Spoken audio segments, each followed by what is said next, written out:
All right, everybody, how y'all doing? This is Taylor with TCB Board Gaming, and as promised a few days ago, I am playing the Old King's Crown solo, and I've had this game, I guess, for a little over a week now, and I've played it 4 times. I've played it once with each faction, and I think I've won 3 of those 4 times.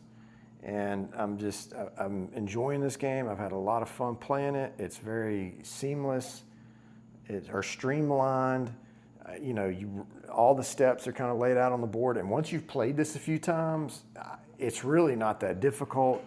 The biggest learning curve on this is just, there's a ton of cards in the Kingdom deck, which help you with other actions and helping you with gaining extra resources throughout the game. Then there's a huge deck of those.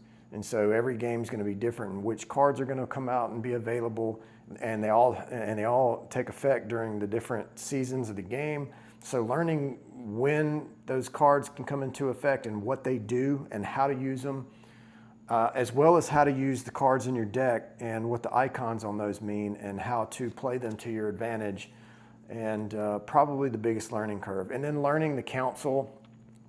I still feel kind of iffy on the council. I feel like I don't use the council a lot. I do a lot of journeying, and I have done some governing, just not much. So that's probably the aspect of the game that I'm least familiar with. But I'm having fun with the rest of it. Each faction is unique. It's asymmetric.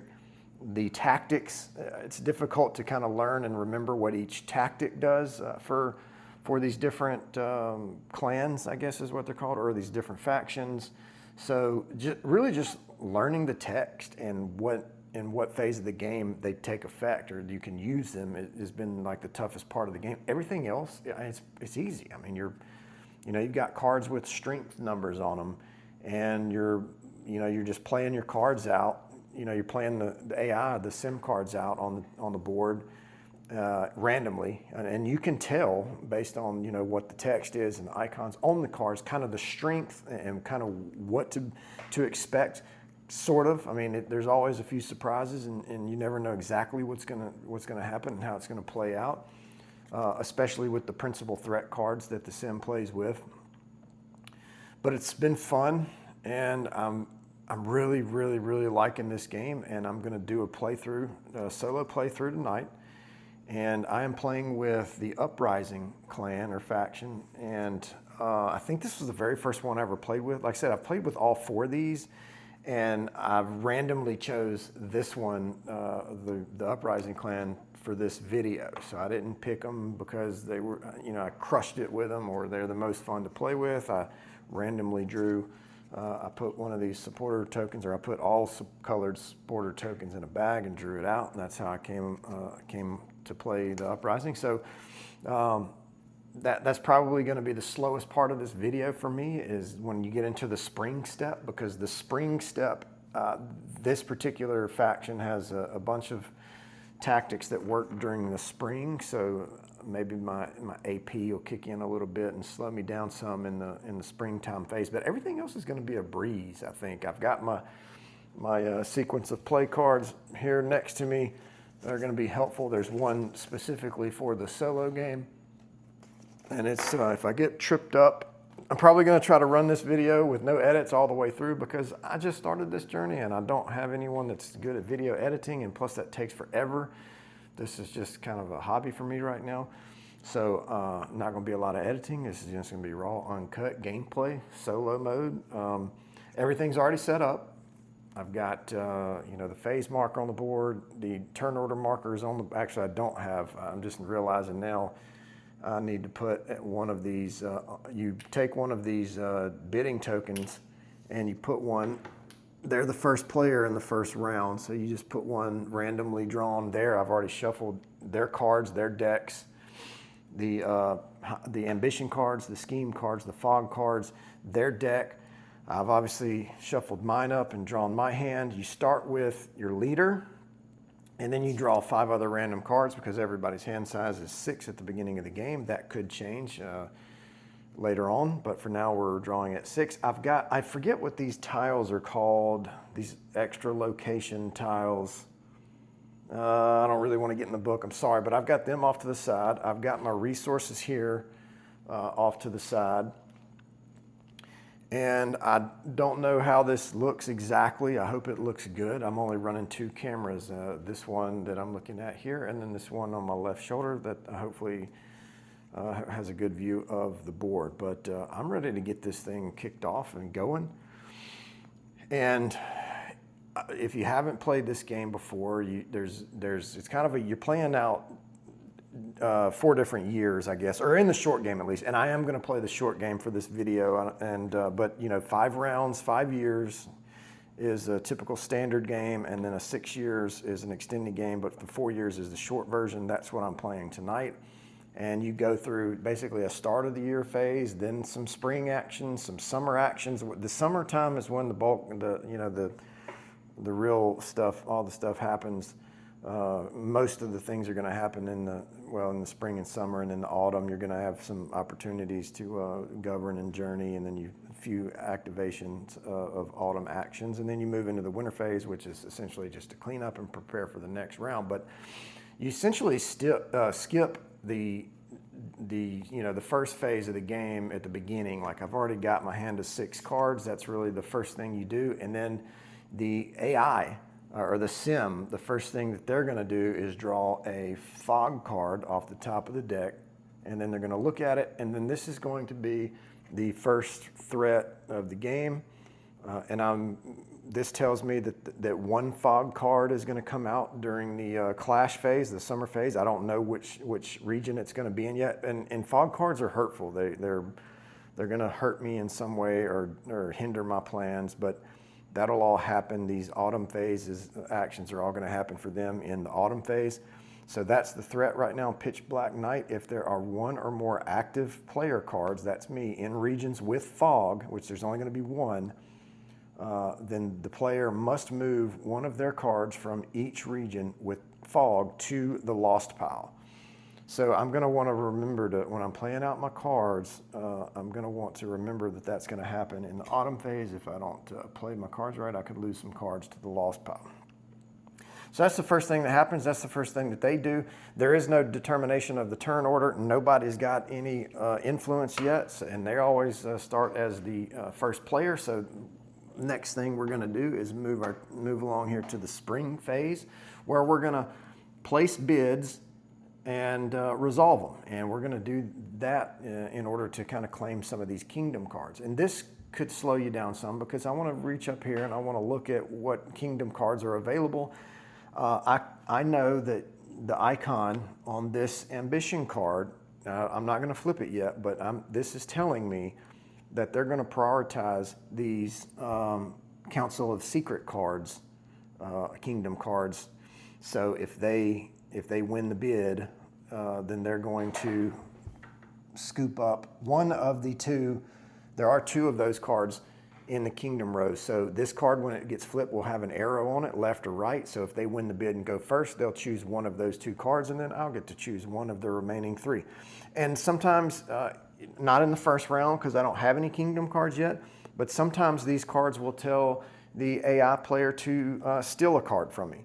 And if their bidding token is higher than the card that I have occupying, the player card that I have occupying the kingdom card, then they can steal from me. And now maybe that'll come up in the game later, maybe it won't, we'll see. I have played a game where no ambition cards with the steal action came out, but the deck was randomly shuffled, so we'll see what happens there. So we're going to place bids. Let me just take a peek at what's up here. Y'all probably don't want to hear me just read out all this stuff, but discard 1 of your cards from a council to increase your hand size. I don't even have anybody in the council. That's not going to do me any good. Propaganda Advisor, when adjusting the order track at the start of the year, you can choose the position of each marker on the track. Not bad, but or the Old King's Spear. Choose 1 of your active cards in the current clash. It gains deadly until the end of the clash. Discard this card and its occupying card.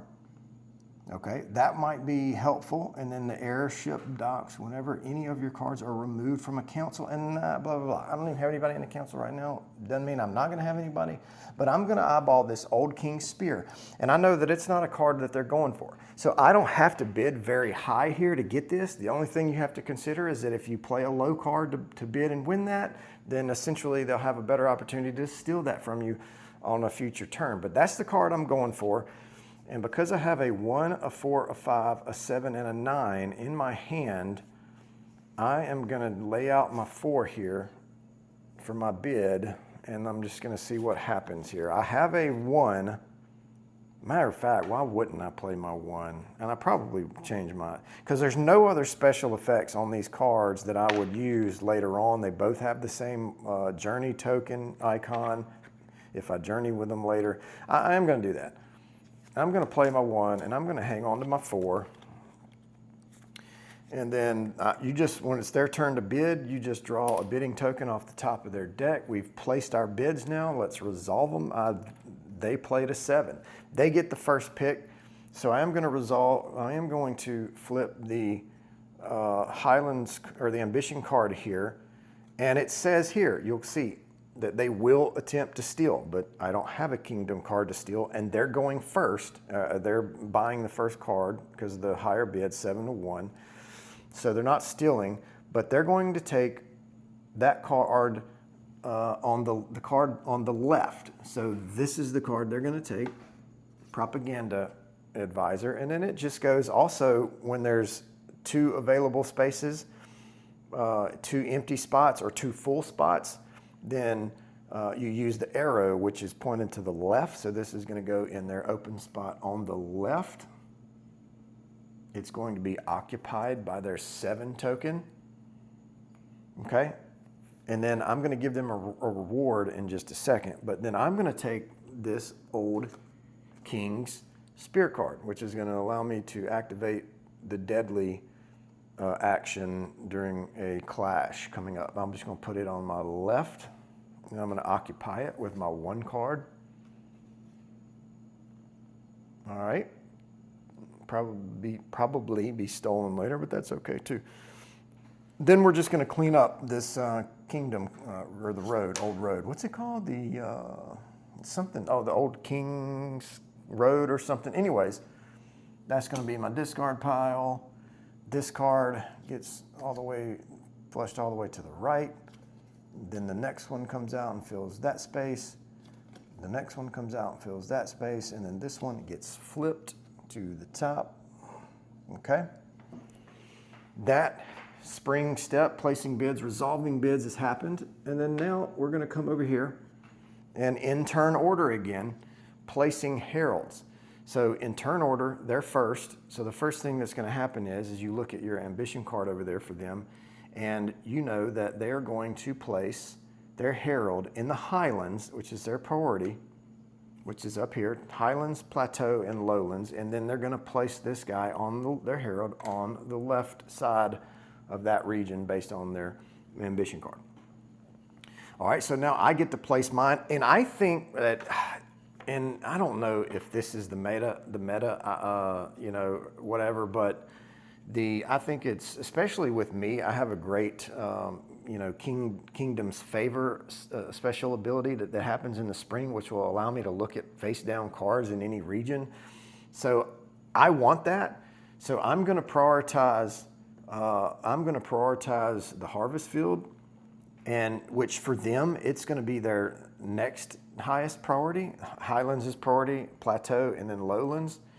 And then the scheme card, it's a 50-50, their scheme deck, it's a 50-50 shot that that's misleading, because it says they're going to prioritize Highlands in the scheming for the fog cards, but 50% of those are misleading. So it could be fake or it could be real. We don't know. So I'm going to put my herald right here into the harvest field, and I'm going to focus on that spot right there. And your herald gives you, and it gains, basically you get extra influence if you win a battle in that region and then choose to take the reward from that specific location. So that's where I'm putting them. We've placed our heralds, and then now we would simultaneously place cards. And what you do with the sim, they're going to go first. Well, this is in a regular game. In a multiplayer game, this would be happening simultaneously, but I can only do one thing at a time. So they're first in the turn order track. So let me go ahead and play their cards out. And what you do is you just draw 3 cards from the top of the deck. And then you prioritize them based on the icon that's on the top of the card. Here you can see a gold, a bronze, and a silver icon. And then this is how they were drawn off the top of the deck. So, but the first thing you do, the gold one is going to be priority number 1. Then I'm going to put the silver one in behind the gold one, and then the bronze one under it. And their highest priority is the Highlands. So their gold card is going to go here. Then the Plateau is number 2. So their next best card goes there. And then their worst bronze card goes here in the Lowlands. All right. Now, decision time for me. I don't know their deck well enough to know what all of their cards do.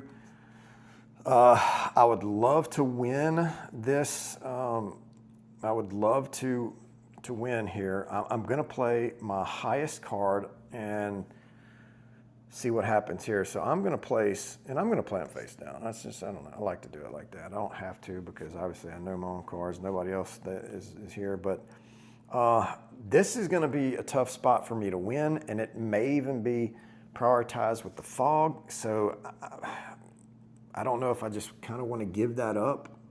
But do I want to journey or govern? I don't care about that, I don't think, right now. And I could use deadly for that too, though. So let me.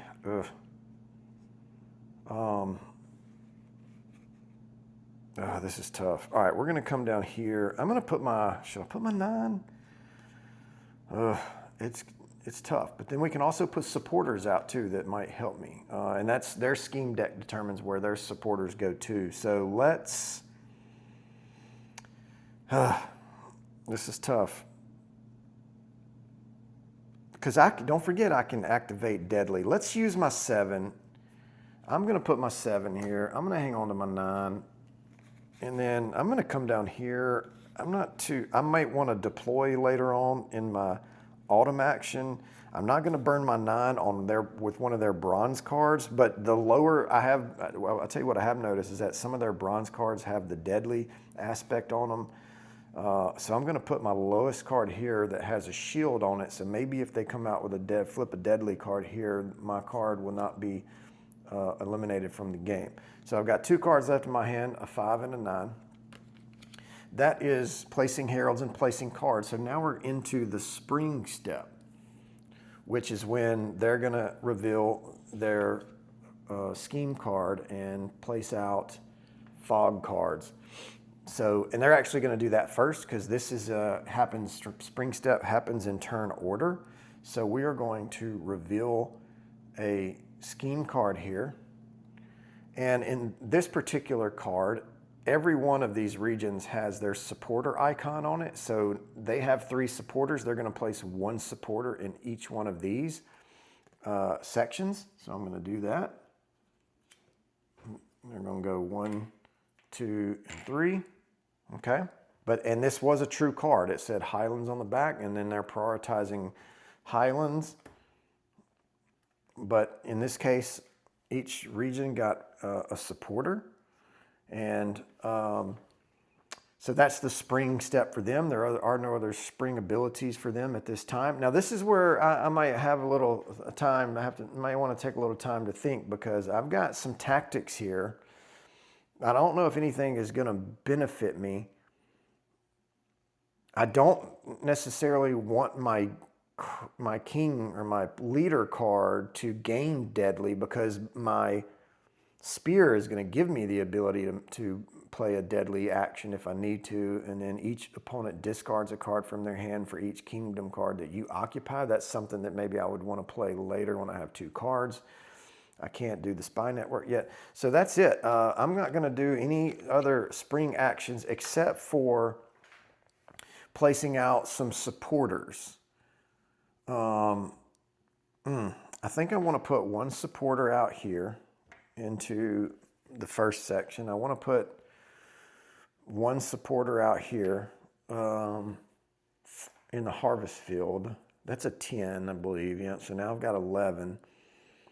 All right, well, it's all random. Let's see what's going to happen here. That I'm done with that's only 2 supporters. It's hard when you, after each summer phase, your supporters go to the lost pile, the supporters that are on the board. And it's hard to get those back. So you really kind of want to be conservative with what you're doing here.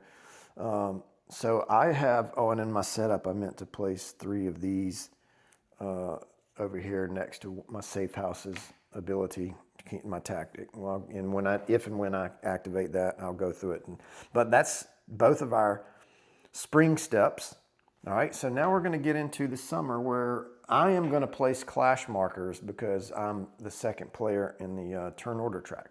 So I get to decide which of these battles we're going to resolve first, second, and third. And I believe I want to see what happens. I guess I want to see what happens here first, because if I want to use my spear or not, because I think,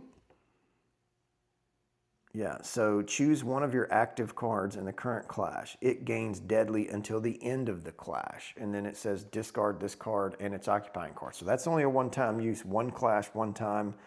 And then I guess I'm going to go, let's resolve this one up here 2, and then this one 3. Okay, so I've placed the clash markers now. We've done that. Now we're going to resolve the clashes. So we're going to resolve clashes, and we're going to start with the plateau, then we're going to do the highlands, and then we're going to do the lowlands here. And so what we do is we reveal cards, and then once cards are revealed, then if in player order, if in turn order, if there are any sunlight or summer actions with the sunlight emblem, those are resolved. Sim first, then me, and then we'll go to nighttime, simultaneously night effects, resolve those, then we're going to tally up the total strength of all of the 2 cards, or any of the cards for each player in the clash, and then we'll determine the winner, and we'll give out awards. And then on the back of the simulacrum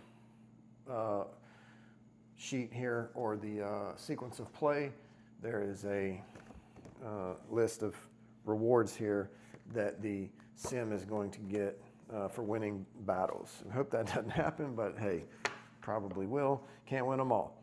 So the first one we're going to resolve here is we're going to resolve the plateau. And I'm just going to reveal mine. I think we have a 10 here, correct? So we're going to reveal cards. Mine's a 10. That's my leader. And then let's see what this is. This is a silver level card. It should be kind of like their medium strength, and it is an 8. That's actually kind of high. All right. So, but there are no other. This is good because there are no other daytime actions on that card. And let me back up 1 second here, because what I didn't do is apply fog. I'm sorry about that. Y'all got to help me out here with these mistakes. But 1 fog card goes into the highlands, so that won't come into effect until the autumn phase anyway. But what is that? Or the reminder is, if there are 1 or more active cards in regions with fog, the player must move 1 of their cards from each region with fog to the lost pile. So that's only going to happen here. So this card may end up in the lost pile. We'll see what happens. All right, so, but anyway, we're resolving the battlefield. They have 8. They have 1 supporter in there, so they are at a 9. I'm at a 10 with 1 supporter. I am at 11. There are no daytime. I have a safe house token here that I can flip, tactic tile, but there's no sense in me using that right now. I'll kind of go over that as I need to use it, but no sense in me using it now. Don't need to. I'm going to win this battle. There's no nighttime, daytime, or nighttime effects anywhere else to implement. So I'm going to win this. I'm going to take the reward for the harvest field. I'm going to gain 1 influence plus the extra influence because my herald is there. So I'm just going to kind of set this here for now. There's my 2 influence. And I am going to gain control of the Kingdom's Favor token. When this comes onto the board, you put it above your player board on the right side on the 3, and then that you can use your King's Favor special ability on your board in the phase that it applies in, which mine is the springtime, so I'm not going to be able to use it until springtime next round, but you can use it 3 times. If you use it when it's on the 3, then you bump it to the 2, use it again, bump it to the 1, then you use it the 3rd time and it comes back onto the board, onto the harvest field. So now I gain control of this. I'm going to put it on my board with 3 side showing there. And then that's it for now for that section of the field or that region of play. All right, so then we're going to resolve. I'll come up here. This one's got the number 2 on it. We're going to resolve that one next. I guess I'll wait until after we resolve it, but let's see what I put here. That's the 7. Okay. And this is going to be their strongest card here. And all right, so they played a 10, but there are no other special effects, no daytime effects. They're going in turn order. There are no daytime effects on that card. So I don't have any daytime effects. If I want to, now this is where I would want to use my safe house tactic. I can use it 3 times throughout this game before I have to exhaust the tile. It says remove 1 marker from here and then choose any one of your active cards in the current clash, which would be the Highlands, and it gains retreat until the end of this clash. When all markers are removed, exhaust the tactic. I can use that 3 times. And let me tell you why I want to use it. Because if I don't, that card, I have 2 options here. If I can use my tactic to bring that card back to my hand, as well as I can bring my supporter back to my board using the retreat action. Or if I don't do that, I leave it there, and then with the threat card in the autumn round, if there are 1 or more active cards in regions with fog, the player must move 1 of their cards from each region with fog into the lost pile. So if I don't retreat with this card, I'm going to lose this clash. That card's going to go to the lost pile. I can use my tactics, 1 tactic tile, to, I'm going to put it over here to the left to show that I'm using it. So now, that active card, my 7, gains retreat. So I'm going to use it. I'm going to pull my 7 back to my hand, and I'm going to pull my supporter back to my board so I also don't lose him to that lost pile. All right, but they are going to gain the reward. Their herald is in the castle on the left, so they are going to gain the 1 influence for that. I'm going to put theirs right up here. All right, and then for winning the castle, excuse me, I'm just going to look here, and it says the sim is going to gain 1 influence, so they're gaining an extra influence on top of the 1 from their herald being there. And then it says discard all player cards and faction markers from the council with the most player hammered, anvils, whatever that is. And guess what? I don't have any cards in the council, so that doesn't hurt me. Then place 2 influence from the reserve on that council. Well, that doesn't happen because there were no cards removed from the council. So that actually works out for me. They gain 2 influence to my 2 influence so far. And then I'm just going to put this back in the stack here. That's used, that's done. I can use retreat. I can do that 2 more times. All right, so then 2 is resolved. All right, now we're going to come down here to 3. Let's see, I flip a 4 with defense ability or shield. This is going to should be a low card, but let's see what they got. So this one, it actually has the ambush action. So we've revealed they go first. They have a sunlight ability here. It says if this card is active in the current clash, which it is now, the sim draws the top 2 cards of the deck. Okay, just like that in that order. Then it plays the highest tier card face down next to the region. The other card is discarded. If they are tied in tier, it will choose the first card drawn, which would have been this one. So we're going to play that down, face down. The other one goes to their discard pile. Okay, that's their sunlight ability. Now I have an opportunity to use a sunlight ability. I don't know what's going to happen here. This is another lower level bronze tier card. It could be another 1. It could be another 2, 3, whatever. I'm going to gamble here. I'm not going to use my retreat on this one, since I've used it once already this clash, and that's a 4, and I've got a 5, 7, and 9 still left in my hand. So I'm just going to let it ride and just see what happens. So no daylight abilities for me. Now we reveal this again. Or we would just reveal that, and boom, look what happens here. They're going to win because they have 3, 4, and they have 1 supporter in here, which is a 5 to my 4. All right, so they win. They're going to win the shrine, the one on the left. So let's see what happens. They do not have a herald there, so they're not gaining an additional influence. But what do they win when they shine? They gain the influence. They're up to 3. They're gaining the influence. And then the player discards 2 cards from the top of their deck and or hand. If unable to, then we suffer attrition. I suffer attrition. So I have to discard 2 cards from the top of my deck or my hand, or both, either or. I am going to discard I'm going to discard 2 cards from the top of my deck. A 6 and an 8. That sucks. Those are 2 pretty strong cards, and they each have the journal icon on there. But I don't know. I just, that's what I wanted to do, because I'm probably going to end up playing my 5 deploy in my autumn phase. I don't know yet. And then I am going to get my rally, my 10 back. So that's going to happen. So anyways, I'll have cards in my hand, and decent ones. I'm still going to have a 9, a 7, and a 10. So we'll see how that plays out. But now that's been resolved. No nighttime abilities. Okay.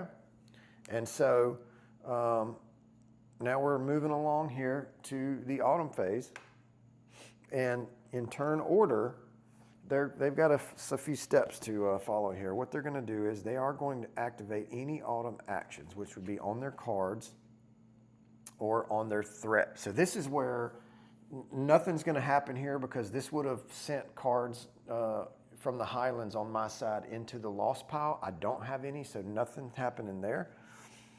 And there's no cards out there with autumn abilities. So now they're going to govern. They're going to place 1 influence from the reserve onto the council that matches the highest priority suit on the current ambition card, which is the Highlands, or that book, which is going to be the Council of Secrets. I'm just going to put 1 little influence below. And then they're going to resolve the Council of Secrets. All right, which is come over here to the back side, the Council of Secrets. So the sim is going to place markers equal to the number of influence on the Council of Secrets in the following way. Well, there's 1 marker there, so I'm going to place 1 of these out, and it says that if there's no markers on the map, place the markers on the location where the herald is. So that's easy. They're going to put 1 of their faction tokens there on the castle.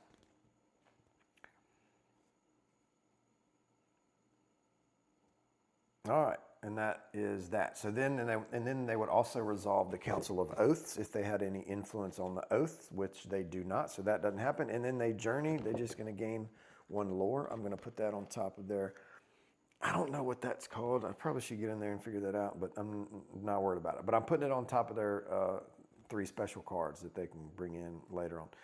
All right, and then that's what they do. So now my autumn phase, in my turn, I can govern, journey, and activate autumn actions. Well, the first autumn action I'm going to activate is I'm going to rally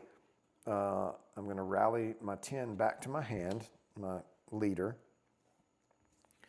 And then I don't have any other autumn actions on my board. Oh, you know what I forgot to do? I forgot that I had my spear. I could have eliminated that card from the game. Gained deadly. But that's all right.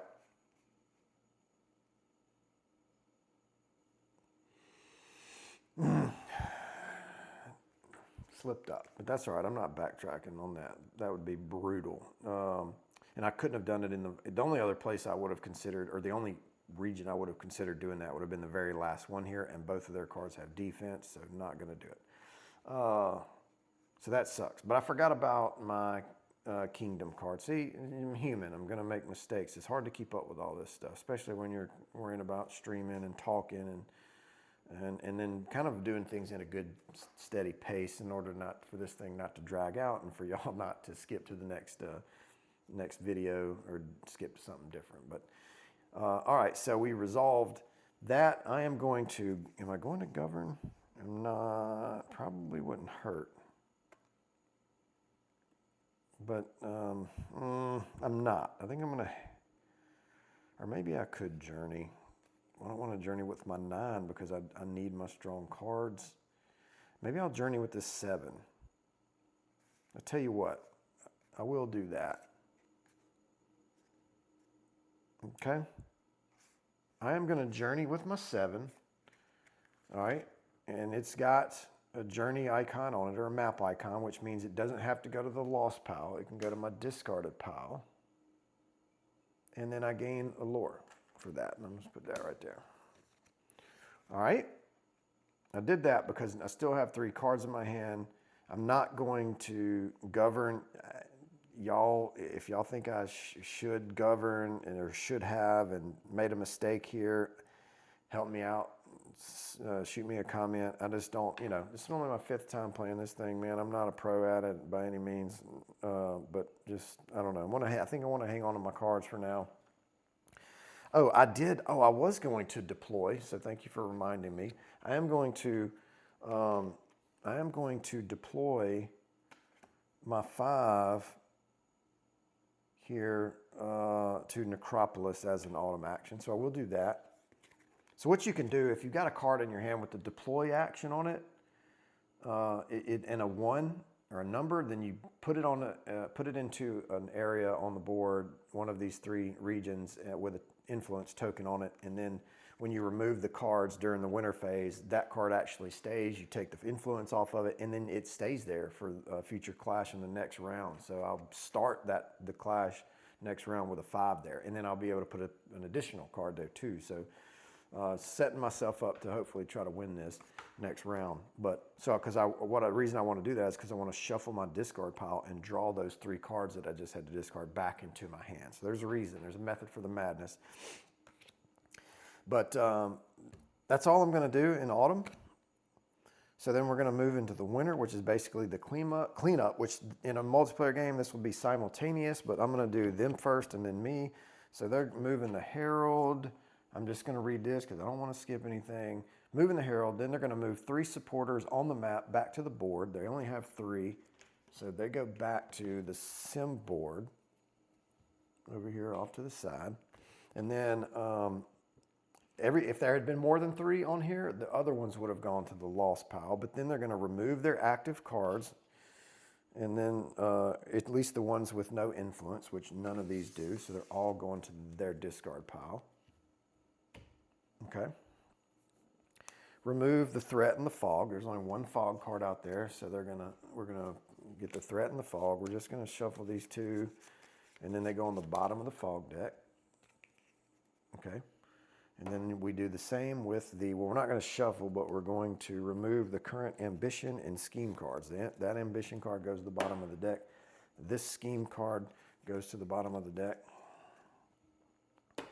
All right, and that's all they're doing. And then what I do is, my cleanup is pretty much the same thing, but I just want to make sure we do this. Move my Herald back to my board. Supporters to the lost pile. I only have 1 supporter. It's going to the lost pile. Return clash markers to their slot, which is up here next to the Kingdom Road, whatever that's called.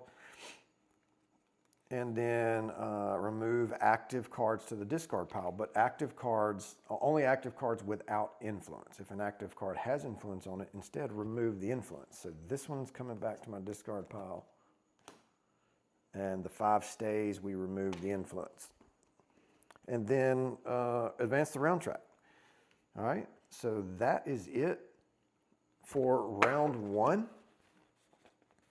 And we will get fired up here with round 2, and I'm going to be starting with a 9 and a 10 in my hand, and then I'll be drawing up cards to start the next round.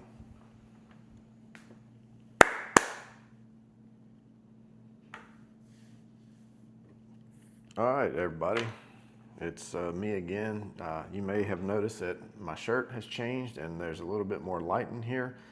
Well, I had to take a phone call after the first round last night and didn't get to come back and finish. I went to bed after the call, so I'm back. This is now the very next day. And if I remember correctly, we finished, we walked all the way through, I walked you all the way through the first round, one complete round, and now we're fixing to start the second round here with the start of the year phase. And so that's where I'm gonna pick up.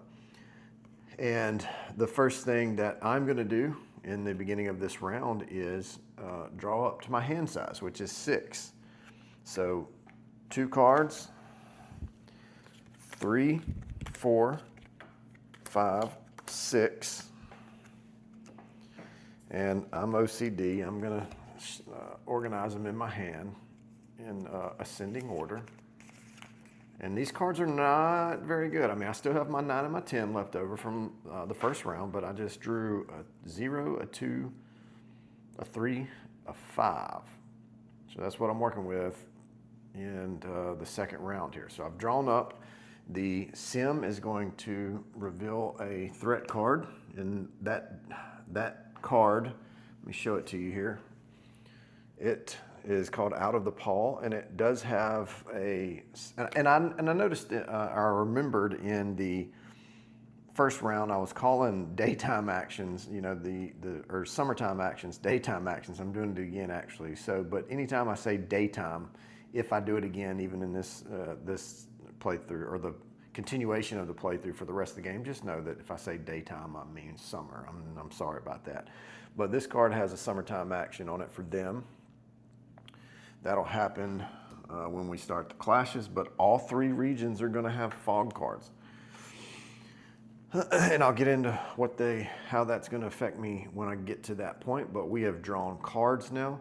Now we're going to move into the turn order phase. I believe they've got 3 influence to my 2, so they retain first player. I will be the second player in turn order, and now we're going to move into the springtime of this second round. And I've got some cards here that I'm going to bid with. I mean, I guess, I don't know, maybe my 3, my 2 or my 3. So they are going to be looking at taking Council of Relic cards. And there are 2 of those out there.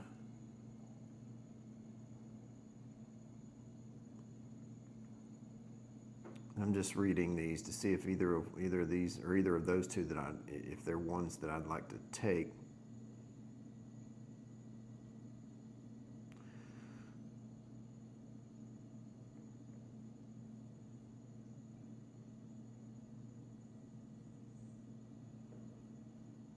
The Prisoner's Ball Might would be good, and then the Old King's Helm. Whenever one of your cards is eliminated, you may move it to your hand. That's actually a good one.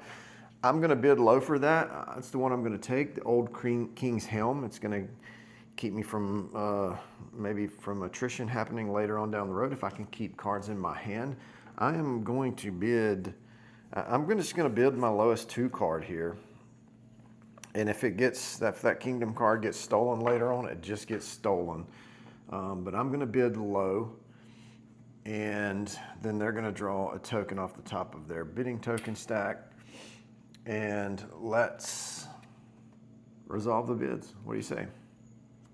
They bid a 12 to my 2. Now we're going to reveal an ambition card to see whether or not they're going to steal from me first, and they are. They will attempt to steal from me. So their 12 has to be, their 12 token strength has to be higher than any of the cards currently that I have occupying kingdom cards, and my occupying kingdom card right now is a 1. So they are certainly going to be able to steal my kingdom card. So they're going to take it from me. They're going to put it over on their board. My 1 that I had occupying it is discarded. All right, so they take my card. They're going to put their 12 on it. And this is a new day. Now that I can't remember if hit me in the comments. I can't remember if I gave them their bonuses last time for their Occupying Kingdom cards. Maybe I did, maybe I didn't. But when this happens, I'm going to go ahead and give them their bonuses. So they have one, what is this called? They have one Council of Secrets card, which means they're going to place one influence from the reserve onto the council that matches the current ambition, and which is going to be the Council of Relics. Put that there. And then they also have the one with the Council of Oaths icon. So then they're going to move one supporter token from the lost pile to their board. So they're going to have at least 4 supporters this round to put out, maybe more. I don't know if there's an effect somewhere that might add more before we get to the clash, but we'll see. So I've given them their 2 rewards. Oh, and also on this on the first thing they were supposed to do, and then gain a lore, and that will give them their 2nd lore. So if they get 1 more, they'll get to draw that gold card off the top of their deck. So now it's my turn to grab a card, and I am going to grab this Old King's Helm that I said I was going to take. Whenever one of your cards is eliminated, you may move it to your hand. Well, now I've got 2 empty spaces on my board. I'm just going to slap that in on the left. My 2 card is going to occupy it. Might get stolen later. We will see. All right, that is placing bids and resolving bids. And let's get this redone here. We're going to move this card over. We're going to move that one over. We're going to draw here and here.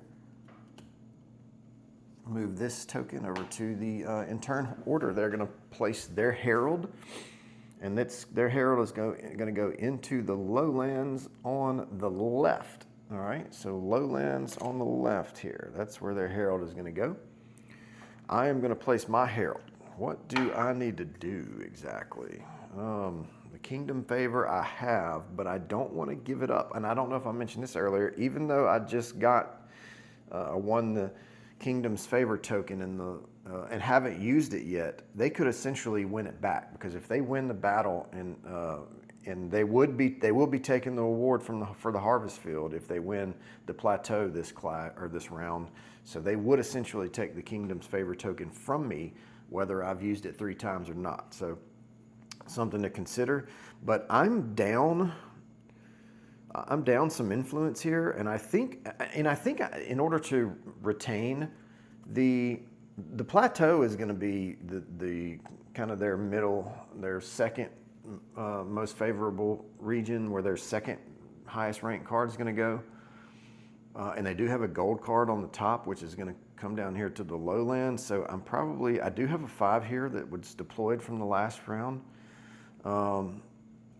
But I think I'm going to put my herald here on the battlefield to try to gain an extra influence if I win this one. Because if I win the plateau, I'm not going to go for the Kingdom's Favor because I already have it, and I still have 3 uses on it. So I'm going to try to win the battlefield and get 3 influence on that in the clash in the summer. So let's do that. So we've placed heralds, and now we're going to simultaneously place cards. This is simultaneous, but obviously I can't do but one at a time. But they've got a gold, they've got a silver, and they've got a bronze card, the top 3 of their deck. So their gold is going to go into the lowlands. Their silver is going to go into the plateau, and their bronze is going to go to the highlands. Now, I need to pick cards. Maybe I want to put,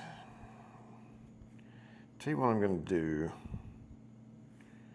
I'm going to put my Black Powder Ploy card here with that 5. So that's a 5 and a 5, that's 10. And I've got a deadly action on that one. So I'm hoping if this is a, I don't know what the icon means. If this is one of their, I don't know, whatever either one of those two icons are, the crown or the cup, if they don't have a shield, then I can eliminate them from the game because my card has a deadly on it. So, or at least send them to the lost pile. So let's try to do that. And then I am going to play, I'm going to play my 10.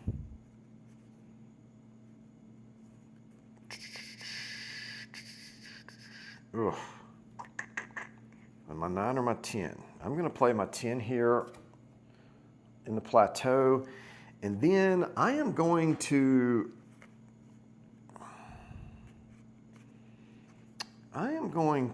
the plateau on their scheme card should be the first one resolved, but that could be false information there. I'm going to play my ruse, which will allow me to either ambush or retreat. And I'll have a 3 or a 9 in my hand. I'm hoping that if that card's low enough, I could ambush it with my 3, or I could go ahead and just put my 3 out and hope that that card, because it is a bronze card, so well, let me do it. I'm going to put out this 0 here. Should I do that? Or should I just put my 3 out? I'll do it. Let's do it. Let's put the 0 out and see what happens.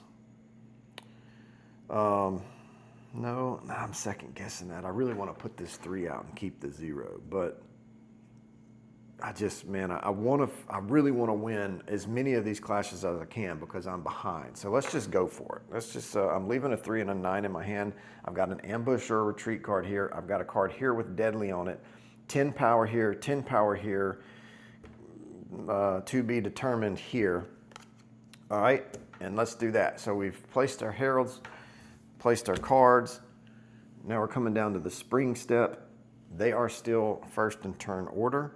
So this is where they're going to reveal their scheme card. Oh, man. And all right, so that's what they drew. This means that all of their supporters are going to go into the lowlands. So this was a deceitful scheme card, because you see the card says on the top that they were going to focus on the plateau, but you flip it over, they're focusing on the lowlands. So, and then all their supporters are going to the lowlands. So we'll take all 4 of these supporters. They're probably going to beat me in this one because this is a gold card and they have 4 supporters in here. So not looking good for me here.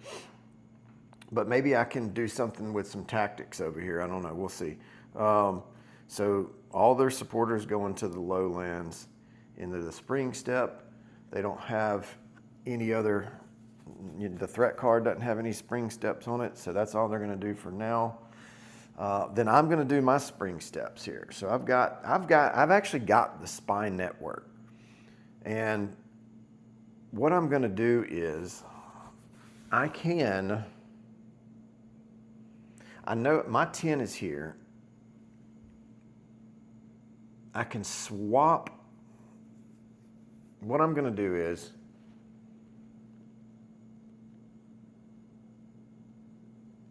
I'm going to use my Kingdom's Favor spine network, which says look at all face down cards in a region. You may swap one of your face down cards in any region with either one of your occupying cards, which means I could swap these. Swap one of my face down cards, so I could swap this card or any face down cards with one from another occupying card or a card from my hand. So that's good. Let's do that. All right. So I turned the dial down to 2. Oh man.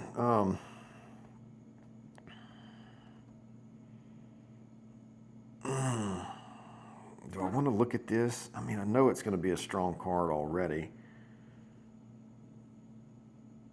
And then maybe I'm going to, because maybe I'm going to want to put my 0 here and then maybe retreat, which will allow me to bring, let's just look at it.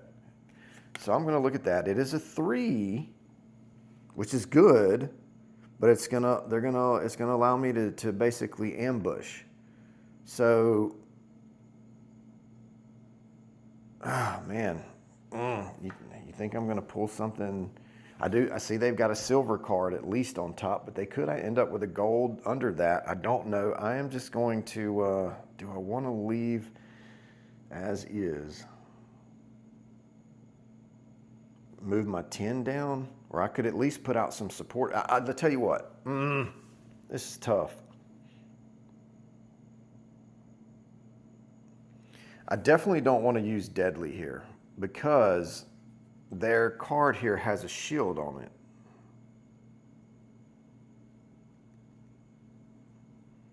So I am going to swap this card, which is my 0, so, and this card. So this will allow me to play the 9 if I ambush from my hand, if I need to, and to try to help me win this. And then I've got a 10 here, should beat the silver, but I don't know. And then now I've got a 5 here with Deadly. So we'll see what happens. We'll just see how that all plays out, which could essentially beat their low-level bronze card. So let's just play it out and see. But first things first, let's put out some supporters. I've now got an ambush card here. I'm not sure that I'm going to need it because I'll have 13, and if they pull a 10, 13, 14, 15, 16, 17, they could essentially have, let's do it. Let's do it. Let's put a couple of my supporters out here. I mean, thematically, I guess. Let's move their supporters over. Let's put 2 of mine out here. They do have a silver here, but I've got a 10 out. I'm not sure. I hope I'm not going to need that, but let's do that. I've got 2 supporters out here. I don't want any supporters out there. I could say that my king has Deadly this round and do that.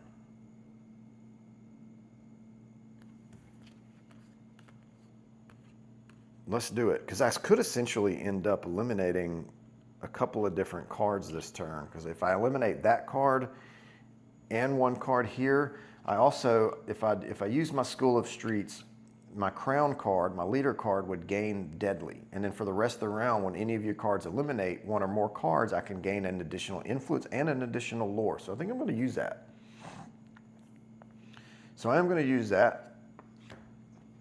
I'm going to just kind of set it out here in front of me to remind myself. Actually, this is where my guys. Let's just set that there to remind myself of that. And then when I do that, I'll flip it over and put it back on my board exhausted. All right, so that's my spring steps, and I'm finished with my spring steps now. I don't know. I guess I could just flip that back over. All right, so the spring steps are resolved. Except let me put fog out. I did forget to do that. Remember in the first round, and since all 3 regions are going to have fog, I didn't look at that. Let's see what happens.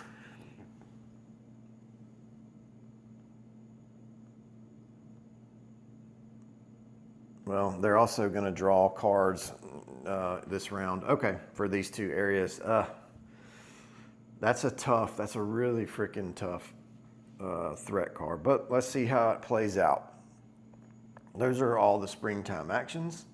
Let's come down here and start my summer. I am second place, so I get to place these markers out. I kind of want to see what's going to happen here, because I'm going to end up drawing off the top of the deck. Remember that. Here and here. So what if I resolved, dang it, man. What if I resolved this one first? Whoops. This one second. and then this one third.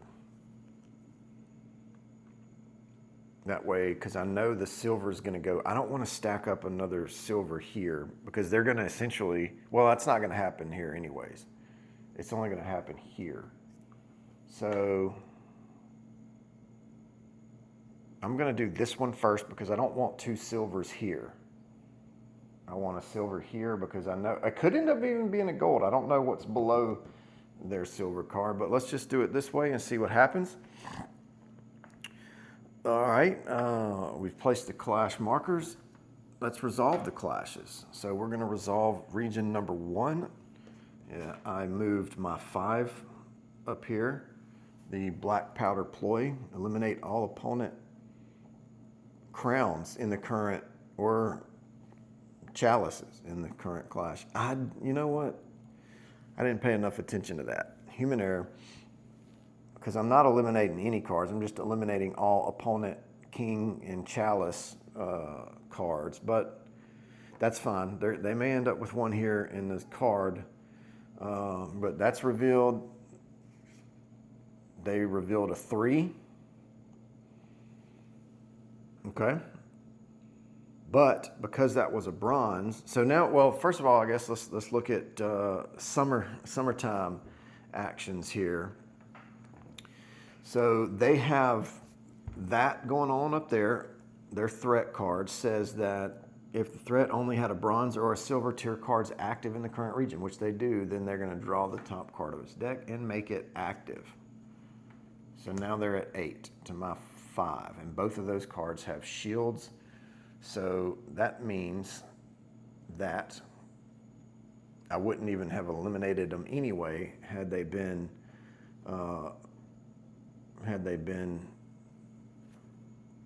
heralds or kings or chalice cards. Anyways, so I am now going to resolve any summertime icons, and I'm going to play my safe house here. I'm going to play this out. I'm just going to end up just discarding that, which says remove one marker from here, choose one of your active cards in the current clash. It gains retreat.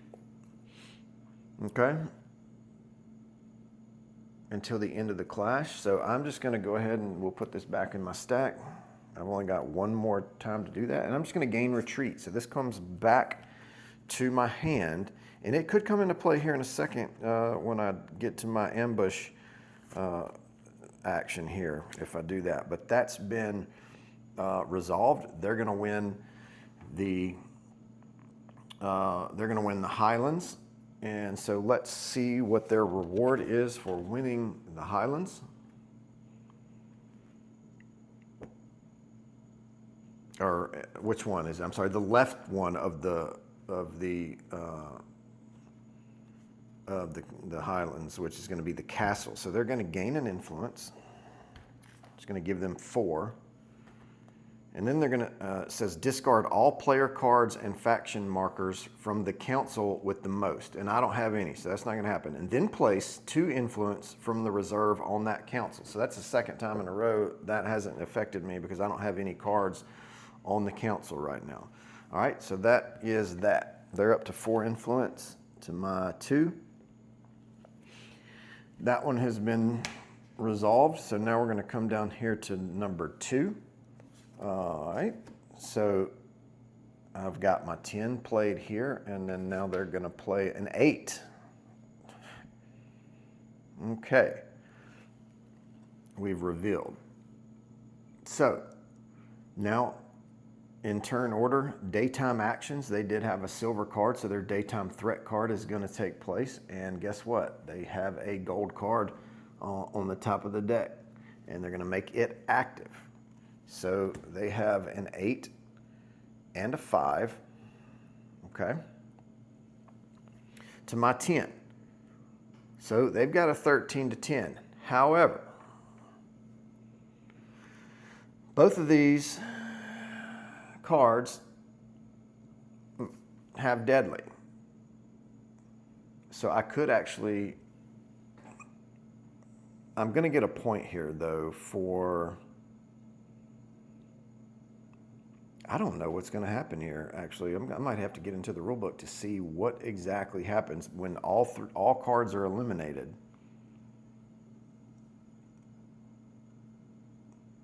All right, so anyways, let's see what happens here. So I don't know that. We would resolve summertime actions. I'm not going to retreat because of what's fixing to happen here. My card gains deadly this round, and for the rest of the round, when any of your cards eliminate one or more cards, gain an influence and a lore. So I'm going to gain an influence, not from them. I'll take an influence, and I'm going to gain a lore. I'm just going to put it on my stack here. And because I am eliminating the 8, all right, and it does not have a shield or anything on it. So where's their lost pile? Their lost pile is going to go over here.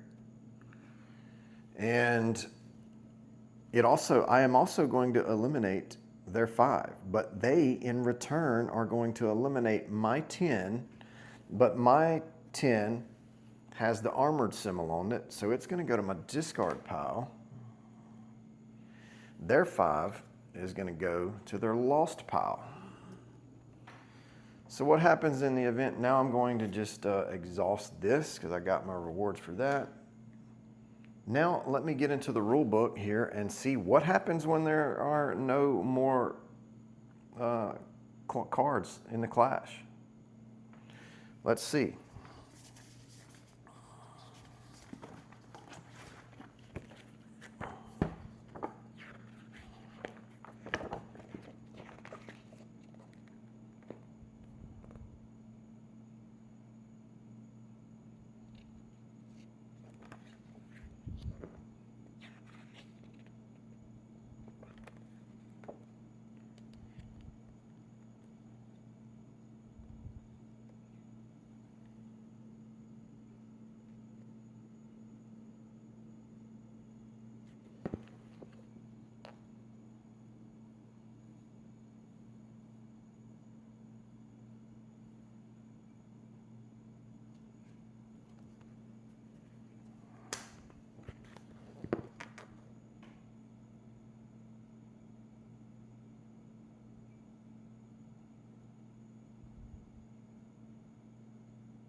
Okay, so I'm back.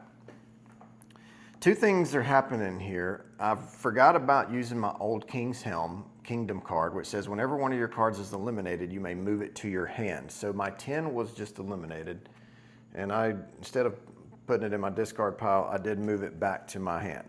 So that happened, and then also in the rule book, it states that even if you don't have a card in the current clash, you're considered in the clash, but your strength is 0.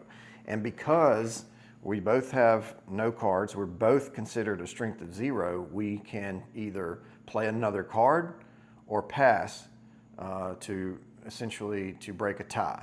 And I am going to, and it says in turn order.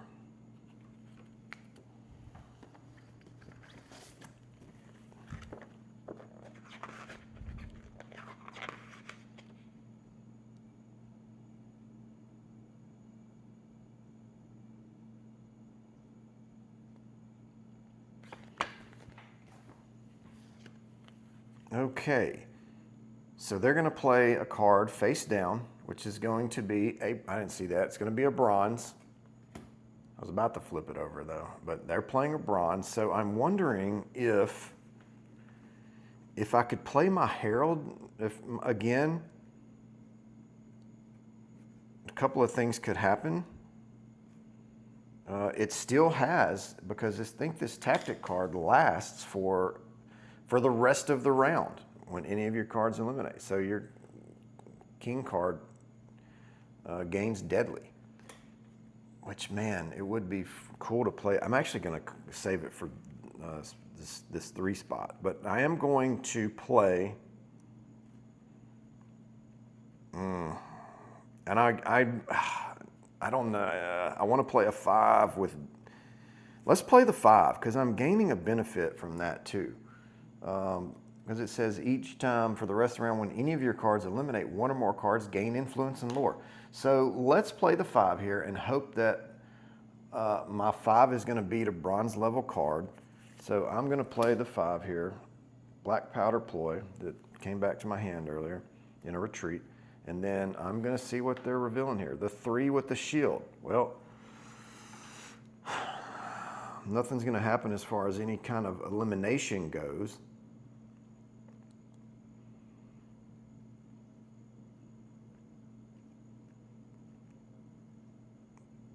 Okay, and I don't know if we resolve another. Oh, they do call that. That's why I was calling it day action. So on the board it does say day action step. So part of the summer, that is a day action and not a summer action. It is technically a summer action because it's in the summer phase, but that does say day action step. But I'm not going to eliminate their card because it's got a shield on it, even though this has got deadly. But anyway, I couldn't eliminate it anyway because it doesn't have the right icons. But the 5 beats the 3. I win this clash, and I am playing my Herald here. So instead of 2, I am going to gain 3, which is going to give me 6. So I'll trade 2 for a big one. That's huge. And then that is that for the plateau. And now we're going to move down and resolve the lowlands. They've got a gold card here. I'm anxious to see what they got. Let's reveal my 0 first, though, which is going to have an ambush or a retreat on it. And the threat card is not going to apply this round for this because this is a gold card and not a silver or a bronze. They're playing a 3, but I did see that earlier, though. And that does mean that they are going to draw 2 cards from their deck, which I think looks like they only have 1, so I'll draw 1 and then shuffle their deck and then draw a second one. But yeah, daytime actions are first for them. They're first in player order, so let's do that. They're going to draw 1 silver, and I'm going to shuffle their. I'm not looking. I'm not looking. I'm not looking.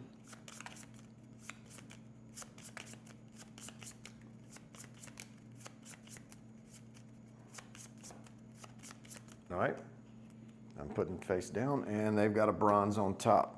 So they're drawing a silver and a bronze. They're obviously going to play the silver. Bronze goes to the discard pile. Okay, that's their daytime action. My daytime action is going to be to either ambush or retreat. And I am going to ambush. I'm going to play my 10 here. My leader card.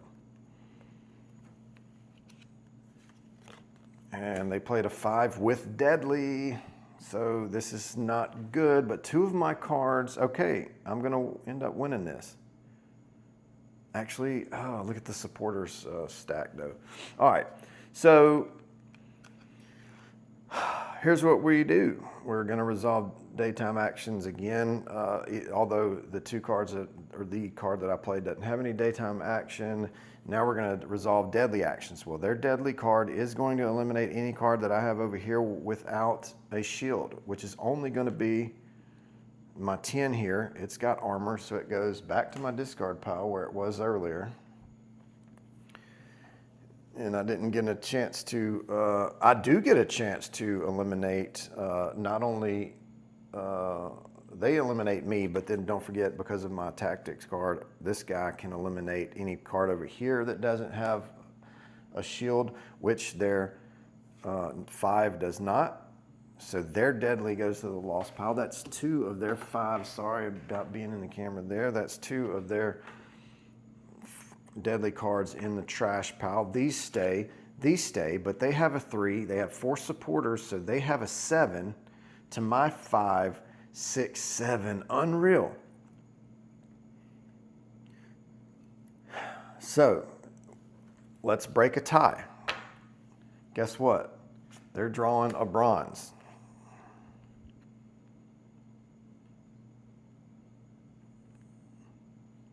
I'm just going to go for it.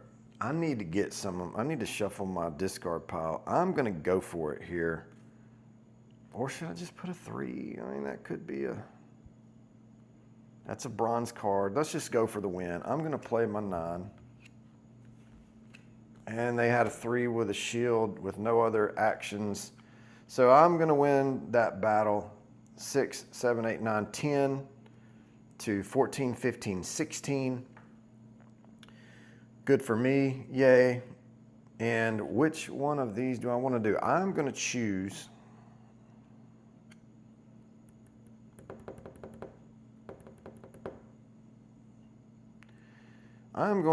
to shuffle my discard pile and draw up to 3 cards. And then I'm going to get my influence for that too. So I'm up to 7 influence. But here's my discard pile. And draw 3 cards. 1, 2, 3. And then I guess the rest of these just go shuffle your discard pile. It doesn't say shuffle it into the deck. It just says shuffle your discard pile, draw up to 3 cards, which I just did. I drew a 1, a 4, and I got my leader card back. I'm going to put, and then it says you may discard any number of cards from your hand. I'm going to discard, man, do I want to? I'm not going to discard any cards from my hand right now because I may use one of these to journal or govern here in a second. Okay.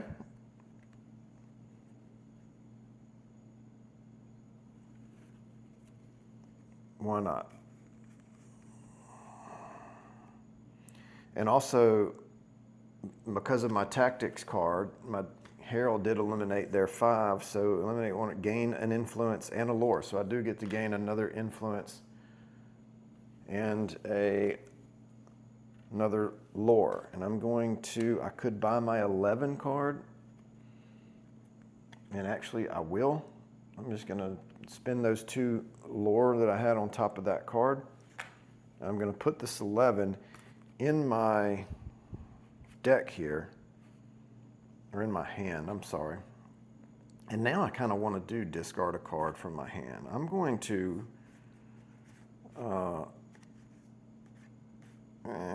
maybe not. I'll put one of these cards up there later, govern. I'll put that 1, maybe I'll govern with my 11 and I don't know, we'll see. All right. Now, this is done. I have taken my reward there for that. I'm up to 8 influence to their 4. So now that puts me in a much better position than I was at the beginning of the round. So we have resolved our clashes. We've claimed rewards. The marker is going to move down here to the autumn. They're going to take their autumn actions. Let's pull the book out here, or the sequence of play, I'm sorry.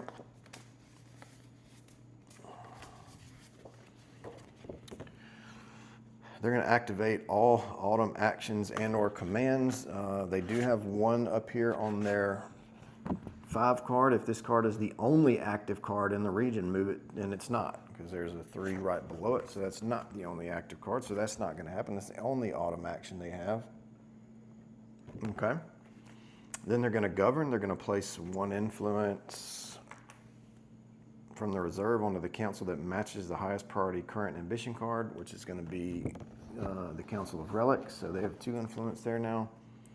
Then they're going to resolve the Council of Secrets. They will not resolve the Council of Oaths because there's no influence there. So they're going to resolve the Council of Secrets. They're going to place their faction markers out, of which there's 1. If there are no markers on the map, which there are markers on the already map, place the marker on the location with the marker. So I'm going to place it on the castle there. So that happens. Then they're going to gain a lore. And that is their 3rd lore to gain. So they are going to draw to the top of their deck this gold card. I don't know what they're called. Clan cards? I don't know. Faction cards? I guess faction cards. Okay. So they've done that. They're autumn actions. So now it's my turn to do autumn actions. Do I have anything on that 0? I don't, because those were daytime actions. Let's see here. I don't have any autumn actions on my board. Do I want to deploy? Do I have any deploys? I do not. It's on the board. So I don't have any autumn actions to take, but do I want to govern? I do want to govern. I'm going to place this 11 up here on the Council of Oaths. Sorry if I'm in your face there. I'm going to place my 11 on the Council of Oaths, which is going to give me 2 gavels there. And I am going to journey with a card from my hand, and that's why I kept this 1 earlier. So I'm going to, no, or should I journey with my 10? Ooh, that's going to give me a very, very weak hand in this next round.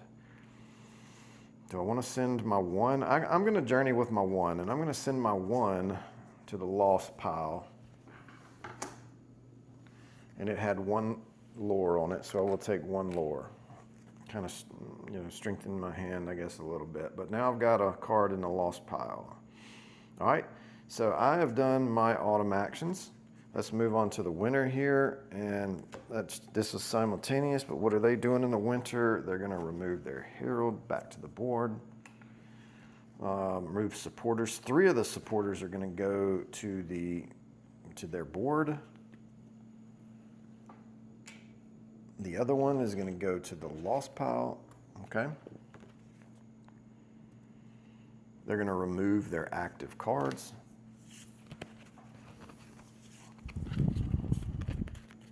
The discard pile, okay, and then remove threat and fog, of which there are 4 cards, because there's 3 fog on the board, and then current threat, principal threat cards, shuffle them up, put them on the bottom of their deck, the fog card deck, and then they're gonna refresh the ambitions deck and the scheme deck. So now I can kind of see what I'm going to be working with in the next round from their cards. All right, and then I'm going to do the same thing, basically remove my heralds, my herald on my board. These 2 supporters are going to the lost pile. I forgot to do, I did have an autumn action to do here. For each gavel you have here, move 1 supporter from the map and or lost pile to your player board. And I have 2 gavels there, so I can move 2 of my supporters. And it also says if you have the most gavels here, you may move an additional supporter to my player board. So I'll be able to bring all 3 of my supporters back to my board by using my 11 there to govern that round. Because the Council of Oaths has an autumn action on it that I should have taken in the autumn phase. I'm sorry about that.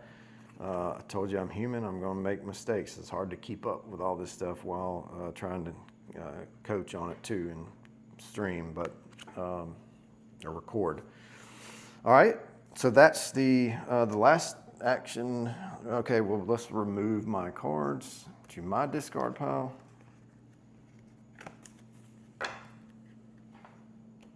Okay, and put the clash markers back where they're supposed to go. Remove active cards, advance the round track. So we are going to be in round 3.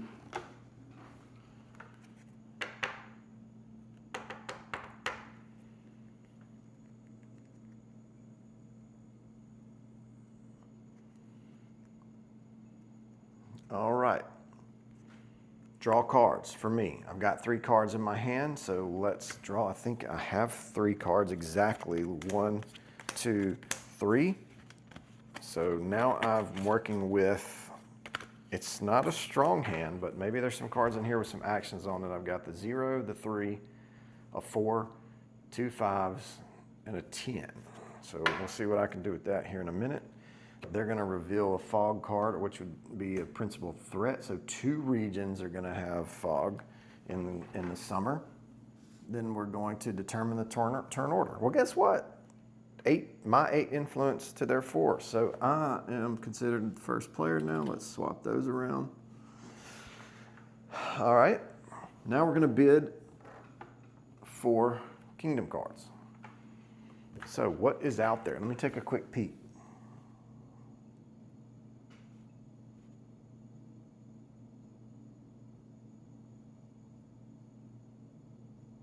The cracked sundial would be good. What are they going to try to go for? They're going to try to go for Council of Relic cards, and there's only one out there. Oh my gosh, +5 strength to your bidding and occupying cards. When you are the first to resolve your bid, gain an influence, you may not steal kingdom cards. I kind of want that.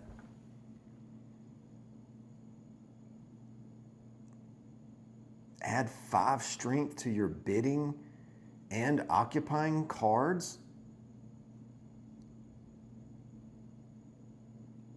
Occupying cards. Wouldn't they be active if they're in the class though?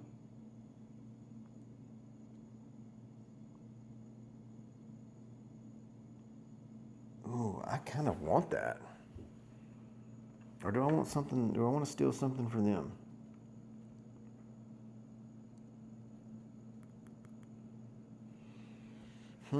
Dude, those are good.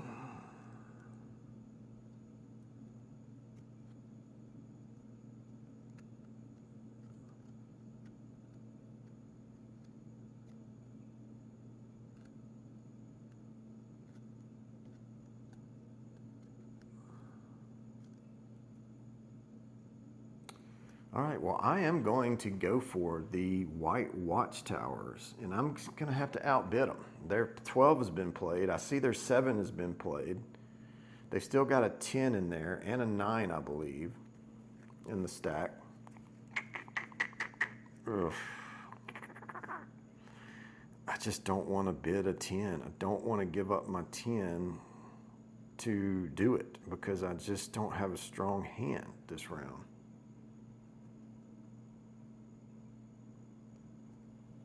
Dang. Ugh. Do I want to gamble? I just don't have strong cards this turn.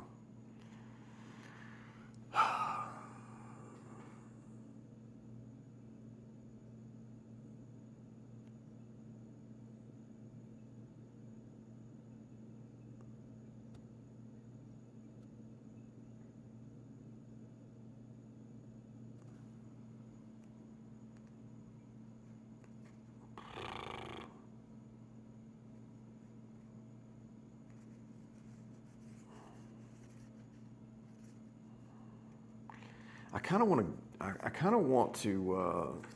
Man, let's get rid of this 4. Let's just bid a 4. See what happens. I just want to save these cards for the clashes later, so I'm going to bid a 4. Let's see what happens. A 2. Look at that. I win. So I'm going to take the White Watchtower from them. Place it in my slot on the right, occupy it with a 4. Now, I was going to say they could try to steal, but they're not going to steal either of my 2 with a 2 because one of mine is occupied with a 2. Now, the other one is occupied with a 4.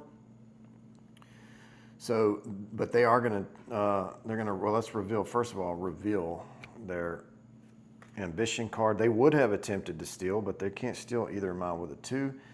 They're going to go for the Council of Secrets card, which is, or relics, I'm sorry. There is none. Yeah, there is. There's one up here. All right, I didn't see this one up here. So they are going to take this card. Whoops, I'm sorry. They're going to take this card, Adventuring Party card. All the other cards gain Journey, which would have been okay. I somehow forgot about, I don't know why this was sitting over here, but I could have bought something else earlier. But anyways, I've got 2 Lord now instead of just 1. I missed that. Why didn't y'all tell me, man? All right, so they bought this card. It's going to go, they're going to replace one that's already on here. They're going to put it on the right side, which is going to replace their card that's occupied by their 12. Their 12 is kind of discarded, as is this Kingdom card. But this goes on their board. It's going to be occupied with a 2. We have resolved bids. This card is going to be discarded, and these move down.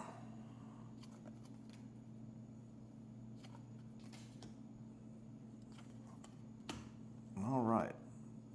Now we're going to move into the placing heralds. I know they're placing their herald in the lowlands down here on the right. I was going to think about maybe trying to steal some influence from them, but I don't really need to right now because I'm up. I do want to win this section up here though, and I'm probably going to journey when I do that because I've got a card. I kind of maybe want to play this journey with this 0 card in my hand that's got 2 lore tokens on it. So that's probably what I'm going to want to try to do. Where is my herald? Let's put him over here in the wilderness. Then they're going to place theirs in the lowlands on the right. They're going to place him right there. Him, her, sorry. Don't know what sex their herald is supposed to be, but placing it there. And now we're going to place cards. So what do I really don't have much, but I sort of do. I know I don't want to play the 0 because I'm going to try to journey with it. And if they're going to prioritize Lowlands. Highlands is going to be their second best card. And I know I think they got 2 gold because I think I put a gold on top of a gold. So I think they've got 2 gold cards. So there will be a gold card on the Highlands. So what I'm going to do here is I'm going to play my 10 up here on the Highlands. I'm going to put my flank card down here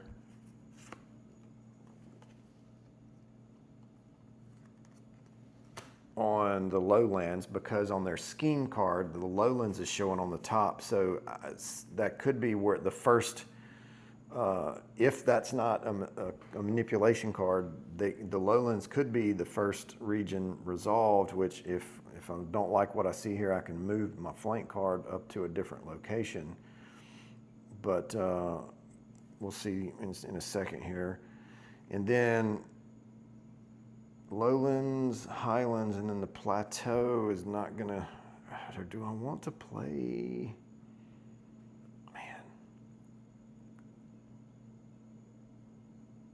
Man. I kind of maybe even want to put my deadly card here because I know there's going to be a gold here.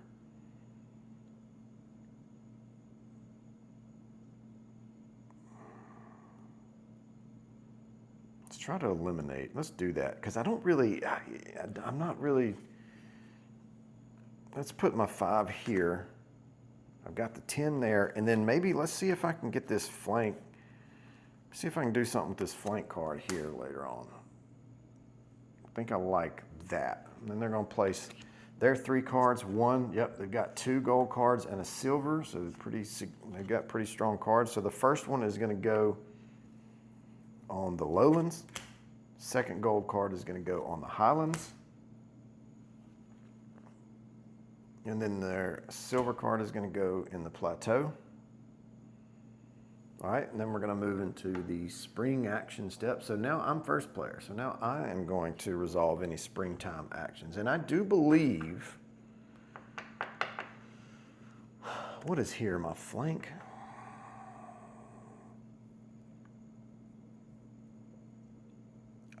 I think if this card's not a manipulation, I think they're going to resolve here first. So maybe resolve, maybe I want to look at this. And I'm considering using my spy network here. So what do I have here? This is my 5 deadly. This is my 5 flank, and then that's my 10. So let's see, I'm going to use my spy network and move the 2 down to a 1. Let's look at what's happening here. A 6 with a shield. Okay, so I don't want my deadly card here because their card has a shield. So as much as I hate to do it,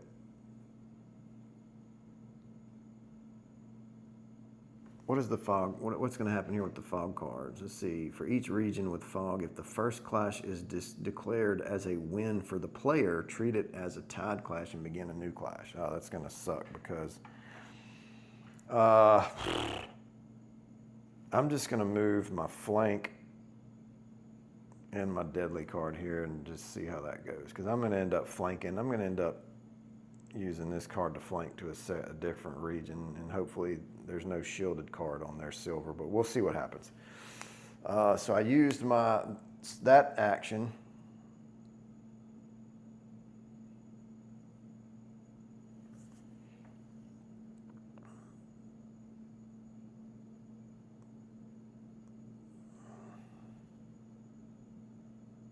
Well, I could use my false orders.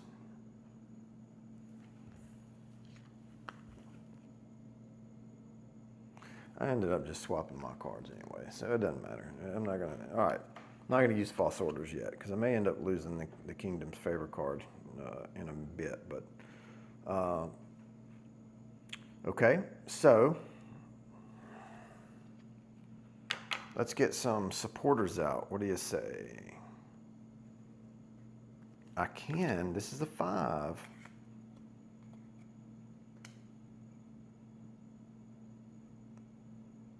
I could put 2 supporters out. Oh, man.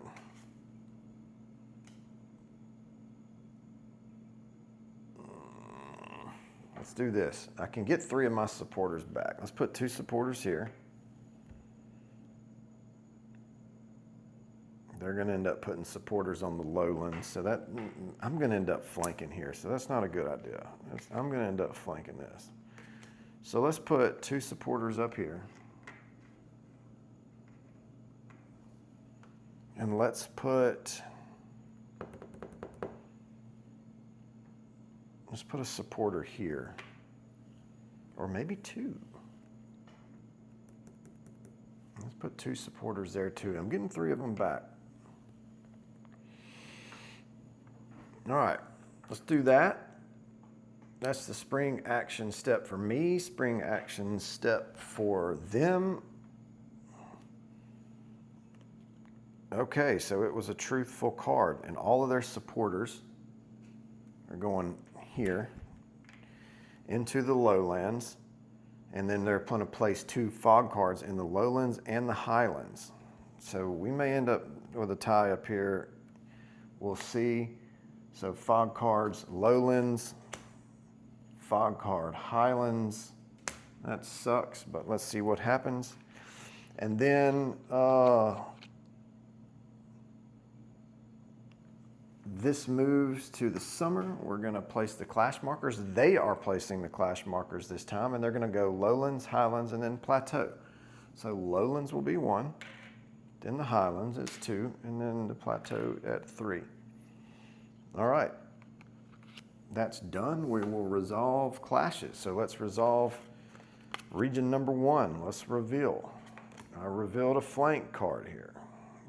Let's see if that one was revealed because of my spy network earlier. So they have 9 strength to my 5. My daytime action is going to happen before then, so I can do that now. I can flank.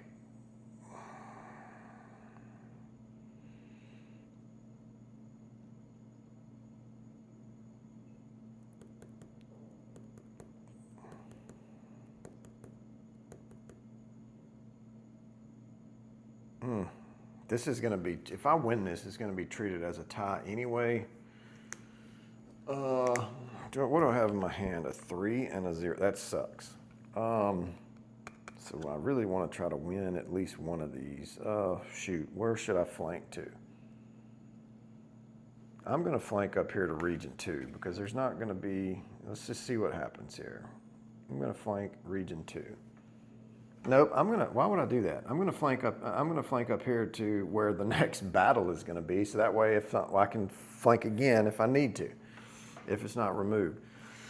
So, all right, so I flanked, I'm out. This is gonna be a win for them. they're going to take the reward from the Necropolis, which I think is going to make me do something crazy like discard some cards or something. Because there's no daytime or no daytime actions or nighttime actions on either. So their reward from Necropolis is going to be to gain an influence, which is going to give them a 5. Discard the top 3 cards of its deck, stopping there if there are no cards left in it. Well, they've only got 1 card left. So they're going to discard the top 3 cards. They're just going to discard 1. Shuffle the discard pile and move all gold cards to the top of its deck. So I guess we're just going to shuffle this.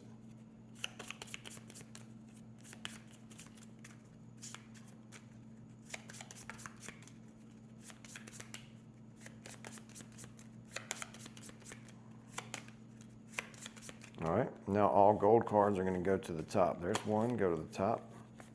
And that's it. They got 1 card on the top. 1 gold card on the top.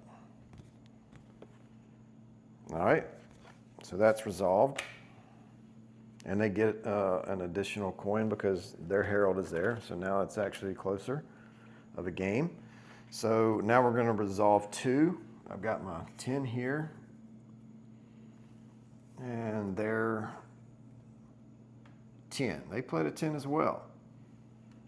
So it's actually, I have 17 to 10, but because that card has fog in it, for each region with fog, if the first clash is declared as a win for the player, which it is, treat it as a tied clash and begin a new clash. So we're going to begin a new clash.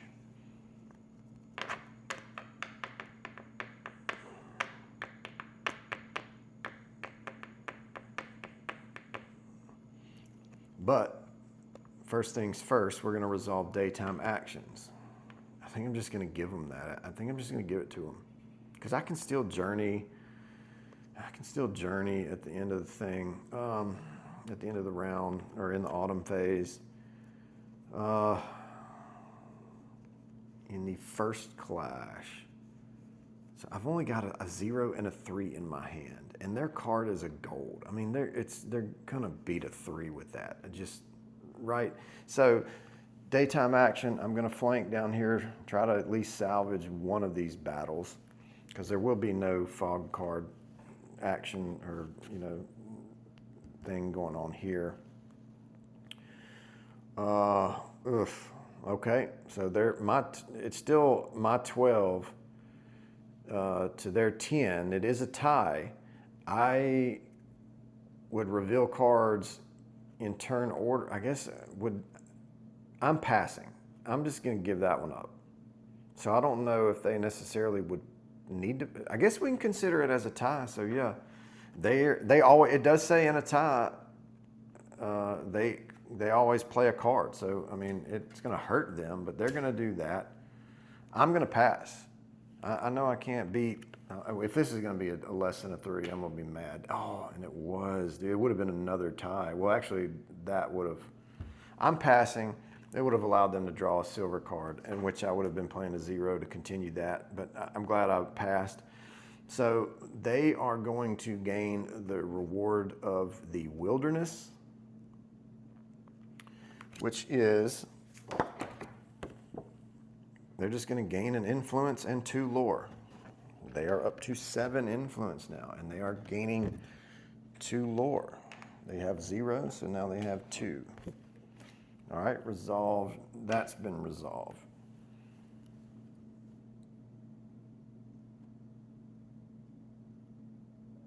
I probably even needed to do the daytime. It doesn't say if it's optional or not, but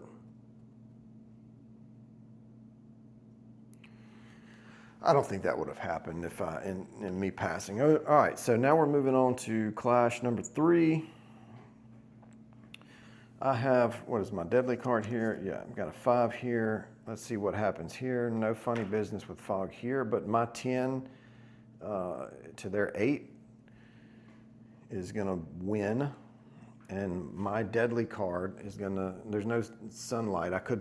No sense in flanking in the last battle, but this worked out because I finally am going to win one here. But my deadly card, nighttime action, there's no nighttime ability here. There's no fog card there for the threat to take effect. So this card is going to be eliminated. It's going to their lost pile. If there are any active opponent cards in the clash, eliminate this card. There aren't none. So my 10 beats a nothing, actually a 12. So I am going to, I already have the Kingdom's Favor, even though I can only use it one more time. I'm going to take the 2 coin here, which is I'm going to trade in 3, take the 5. So now I'm up 10 to 7. Okay. So the clashes have all been resolved. We're going to come down here to the autumn action, and I am going to take my autumn actions first. First things first, I will rally this card back to my hand. My leader card. I will govern with one from my hand. Or journey. I'm losing 4 supporters. I'll be able to bring 3 of them back. So I've got 2 lore over here. So let's journey with, even though I'm losing the card, that's fine. I'm going to journey with my 0, and it's got 2 lore symbols on it. So I will be getting 2 lore symbols, or 2 lore, which will give me 4. So I have to choose whether to hang on to them or spin them. Let's see what I've got here. What can I do with 4? Ooh, there's a couple of location cards in here. Let's see.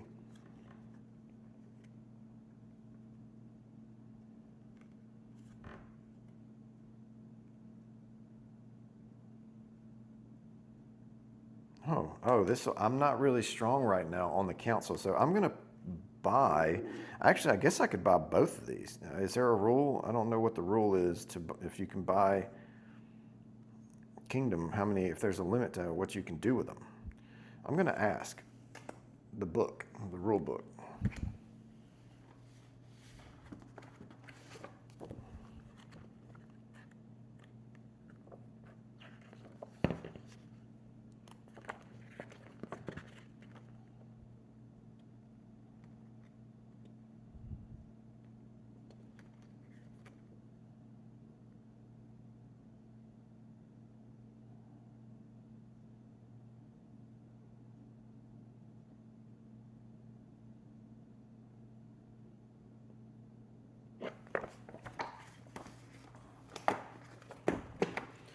Okay, the rule book says you can acquire more than 1 card, so I'm going to spend all 4 of my lore to pay for both of these location cards here. For each was a 2 cost, Moonshine Cove and the Syndicate. I'm not going to read all of that out, but they're going to go over here to my right under my player board. Okay. I will say that the Moonshine Cove, though, can occupy another Kingdom card. And now it also has an autumn action on it as well. So that's journeying. So I think it was well worth it to lose that 0 to the lost pile. I could govern if I wanted to. Yeah, let's see. Well, let's see. So, autumn action. Choose a face-up Kingdom card on the Great Road. Acquire it with a chalice or a... Okay, I don't have either of those 2 cards, so never mind. I can't do that right now.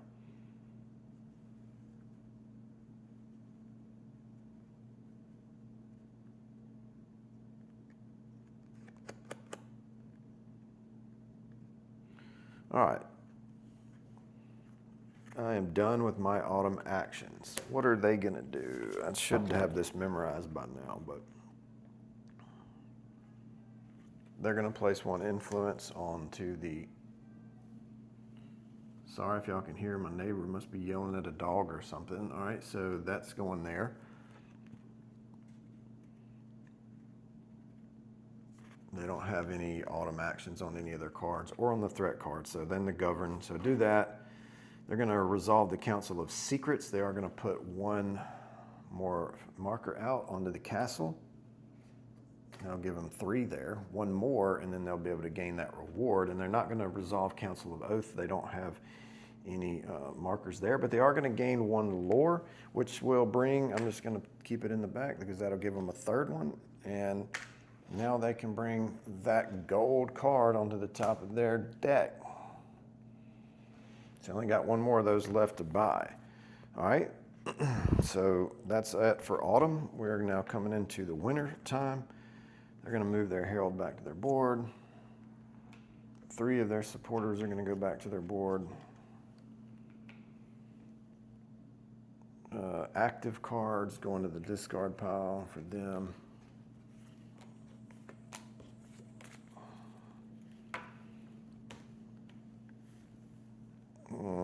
These are going to be removed. The fog and the threat. Shuffle them.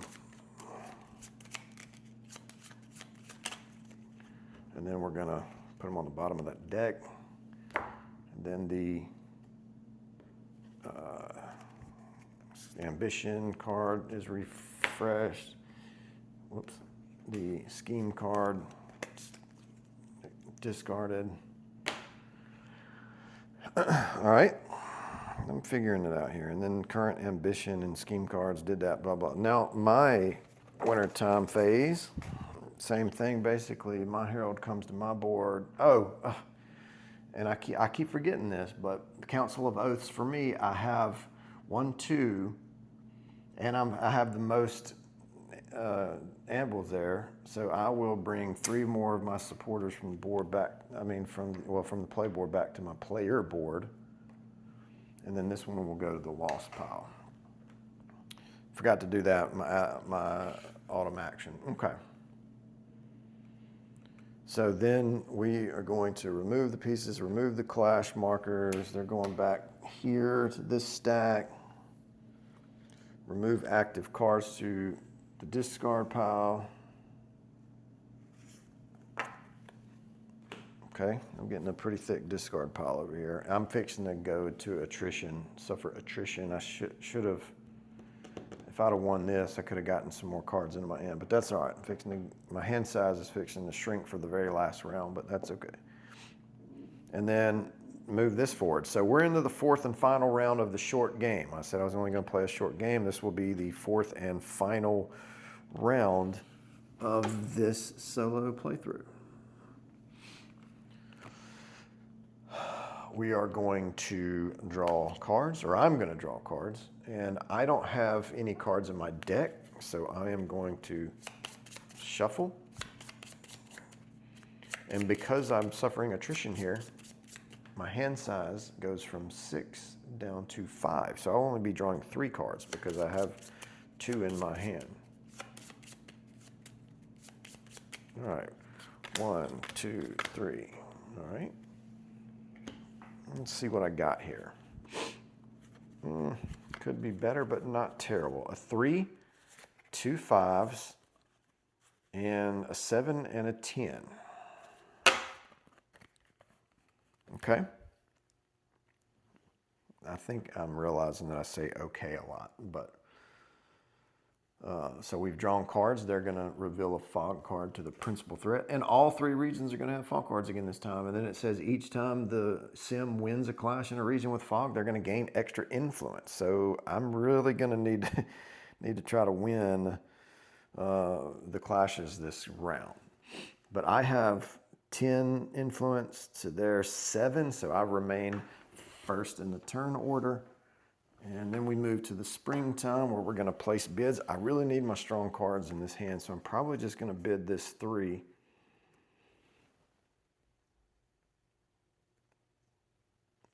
They could essentially steal one of mine for sure, because I only have a 2 and a 4. Oh yeah, I want this card on the top, which is not one that they're going for. I can add, I've got a tactic over here that says +5 strength to your bidding and occupying cards. Oh yeah, so then why don't I play this 3? Oh, that's huge. So I'm going to bid with this 3, and let's just see what happens here with them, because it's technically an 8. All right, so top of their bidding token stack. Oh, they got an 8. What happens in a tie? I think the turn order goes first, right? In the case of a tie, the tied player who is higher on the order track resolves their bid first. Okay, so but I have a 3, but because I have white watchtowers and as a kingdom card, that gives me +5 strength to my bidding and occupying cards. So when you are first to resolve your bid, gain an extra influence. So this is a tie, 8 to 8. I'm first on the order track, so I am resolving my bid first, so I will gain an extra influence. And you may not steal kingdom cards, so I didn't want to really do that anyway. So I am going first, and then I have my power card here, or a location card. Whenever you acquire a kingdom card, place a faction marker on a council. I'm not going to be bidding on any more cards, so what I'm going to do is, so whenever you acquire a kingdom card, place a faction marker on a council that matches that card's suit. And I'm going to take this card, okay?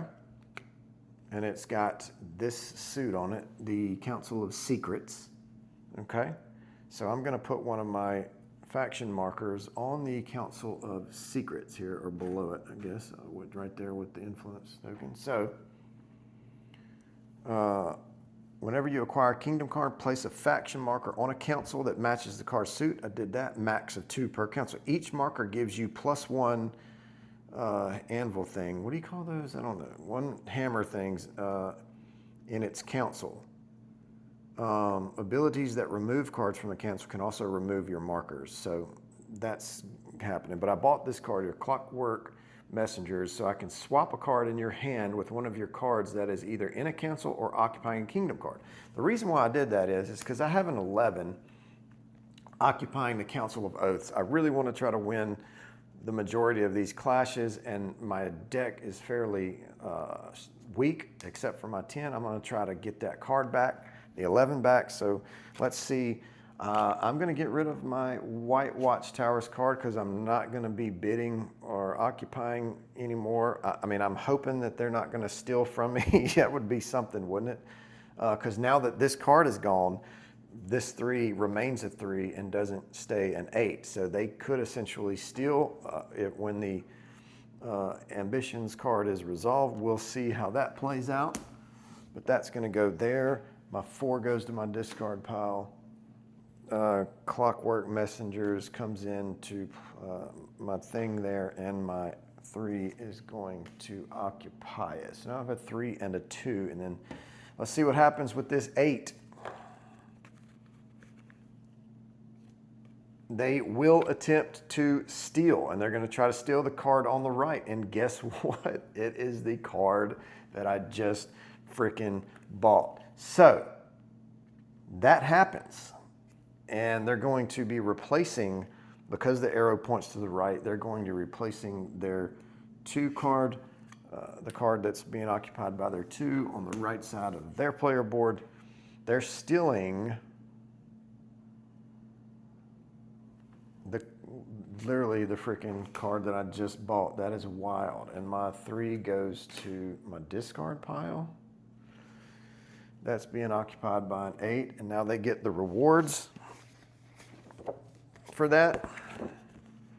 They've got one with the little book thing on it. Places 1 influence from reserve on a council that matches the current ambition, which is the book. So that's going to go there for them.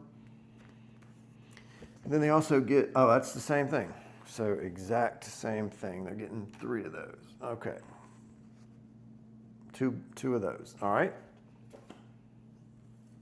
So we have placed our bids. We've resolved our bids. They stole my kingdom card. That freaking sucks. So one of these gets discarded. It's not going to matter. This is the last round, but we'll just bring out a couple new kingdom cards just in case an effect says something later to mess with those, or to take one or discard, whatever. So we do that, and then we come over here, we're gonna place our heralds. I'm gonna go first. I know they're gonna place their herald in the highlands on the right in the wilderness. So what do I wanna do here? This is the last round of the game, so let's go for the influence. Let's go for max influence. How about that? Let's see, the lowlands, the plateau is gonna be least priority for them. So I can probably essentially try to win this one and get the 3 influence, but let's not, let's see what happens here. I'm gonna go here. We're gonna try to go for the battlefield, get the 3 influence there. We're gonna play, their herald is gonna be placed out onto the, what did I say? The highlands on the right, the wilderness. And now we're gonna simultaneously place cards. Okay. Their highest strength card is going to go there. Let's put a flank card there just to see. I'm going to put a 5 here. The Highlands may be the first one to resolve too, so we'll see how that goes. I am going to put my 10 here, and then I'm going to put my 7 out. Oh, I'm going to put my 7 out. What is the thing that I don't have it anymore, so, that sucks. Okay, so maybe just put my 7 out, because I'm not gonna journal anymore or govern. I need 5 lore to buy the last remaining upgrade card, and I have none, so that's unlikely to happen. Let's just put this 7 out down here and try to get some influence to see how that goes. There's mine. Please don't, I think they only had the 1 gold. Yeah, gold, silver, bronze. So the gold card is gonna go on the highlands, then the silver card on the lowlands, and then that card on the plateau there. And I don't know, maybe I should play their cards out first so I can kind of just see what that is. That's going to be a flank. Which one is this again? That's my 10. And that's my 7. Okay. We've placed heralds, we've placed cards. Let's get into the spring action steps. Maybe I want to use my favor here.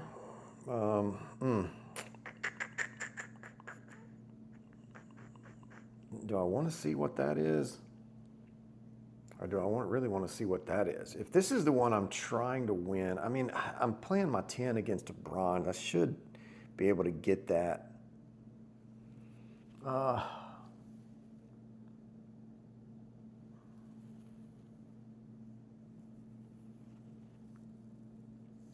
Man.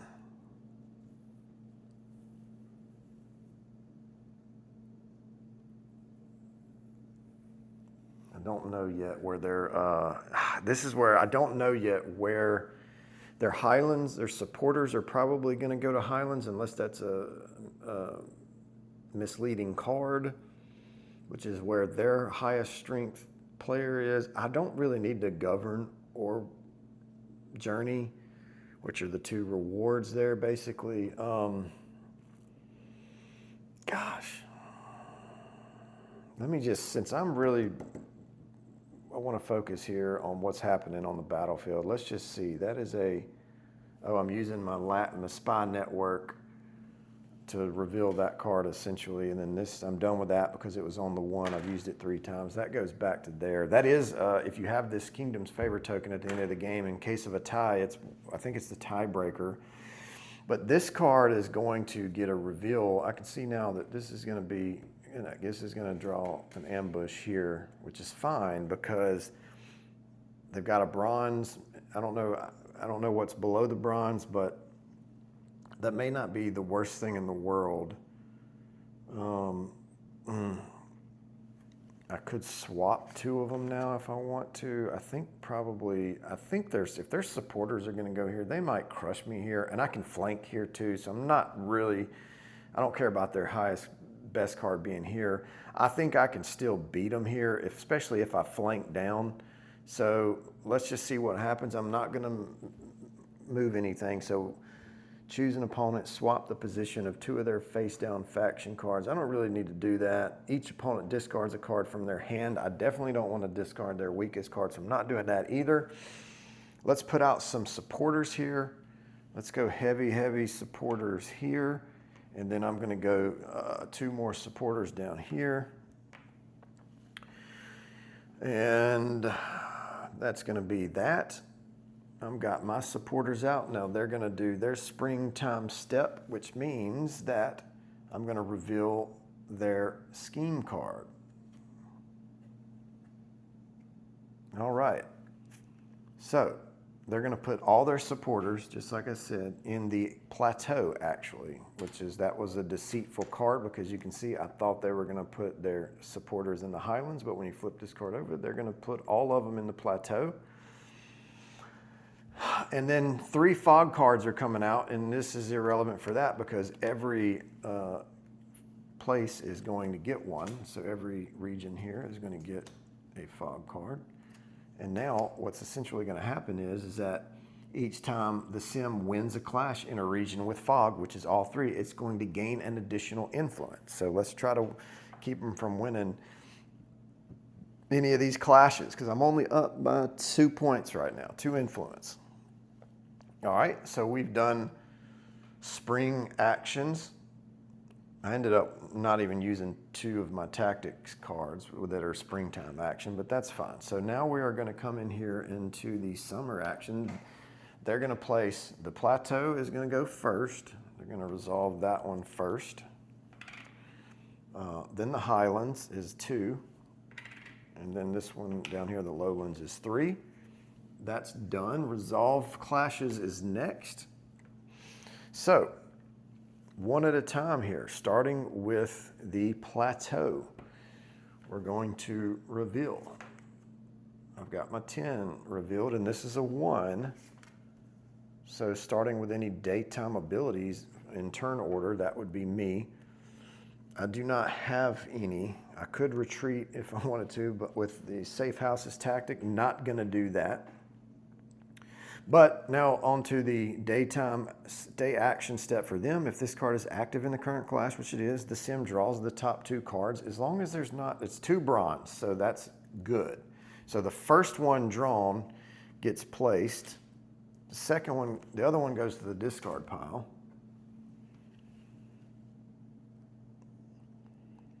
Okay. And now I don't have, so this gets revealed now. I don't have any other actions to take. So now, that's good. I'm going to win this clash because they have a 3 and a 1 for 4, 5, 6, 7 to my 10, 11, 12. So I crushed them in that one. That's good. So they're not going to gain any influence. And I'm going to end up gaining 3 influence here because I'm going to take the 2 plus the 1 with my Herald. That's going to give me a 3-piece. That is very good. That's huge. 1, 2, 3. It's going to give me 13 influence. Okay. 1 has been resolved.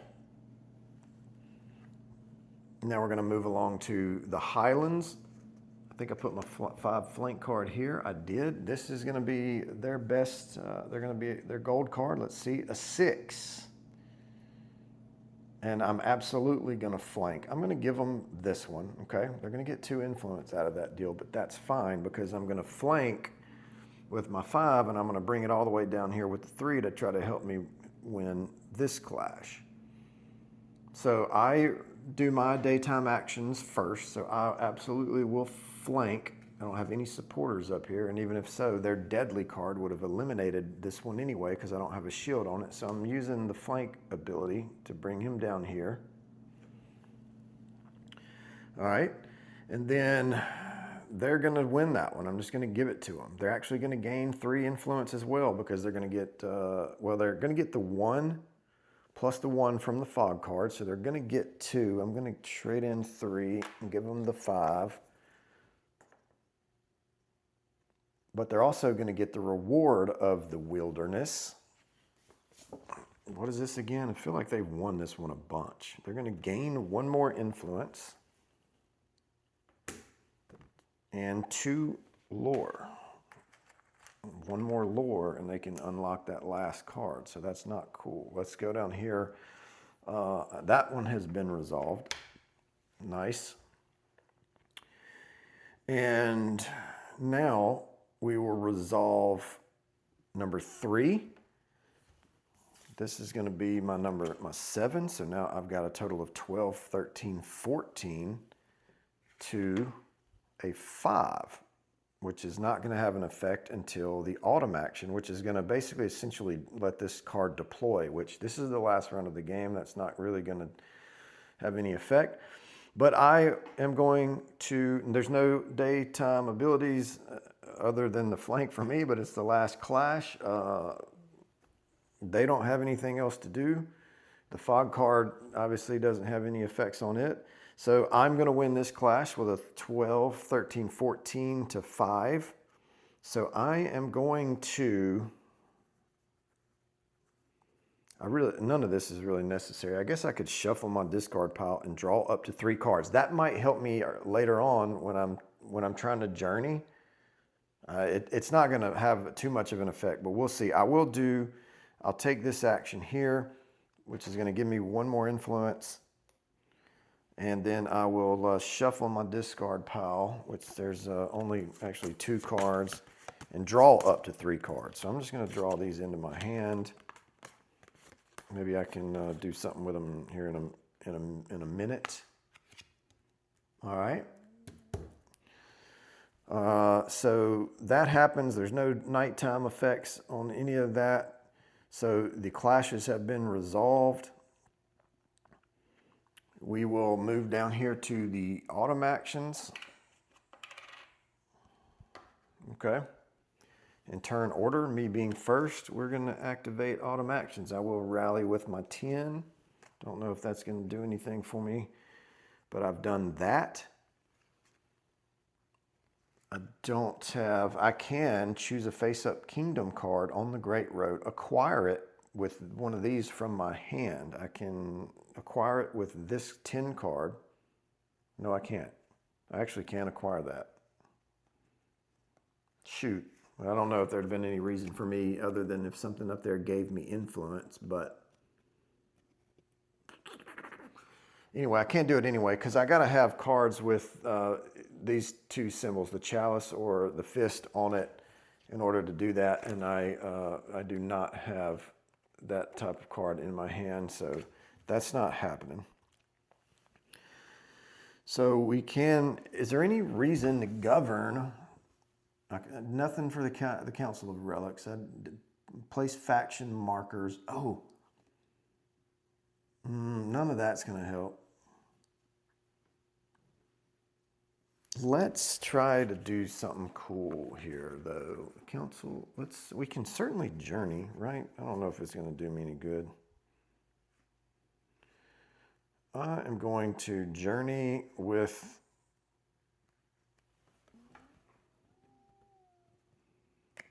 I'm going to journey with, I could essentially gain the kingdom's favor if I wanted to do that, but I don't have, there's no way I'm going to get enough of those. So no, I'm not going to journey. Maybe I'll just journey with this just to get a lore token. It could be a tiebreaker later on. I'm not sure if it is or not, but we'll see. I'm just going to journey with this card. It's going to come back to my discard pile. That'll give me 1 lore. And not going to govern. There's nothing up there for me to do. I am going to play this action, though, in the autumn. It says for each hammer or gavel that you have here, move 1 supporter. And then if you have the most gavels, you can move an additional supporter. So I've got 2 gavels on the card, and I'm moving in additional. So 3 of these would come back to my board. Totally unnecessary.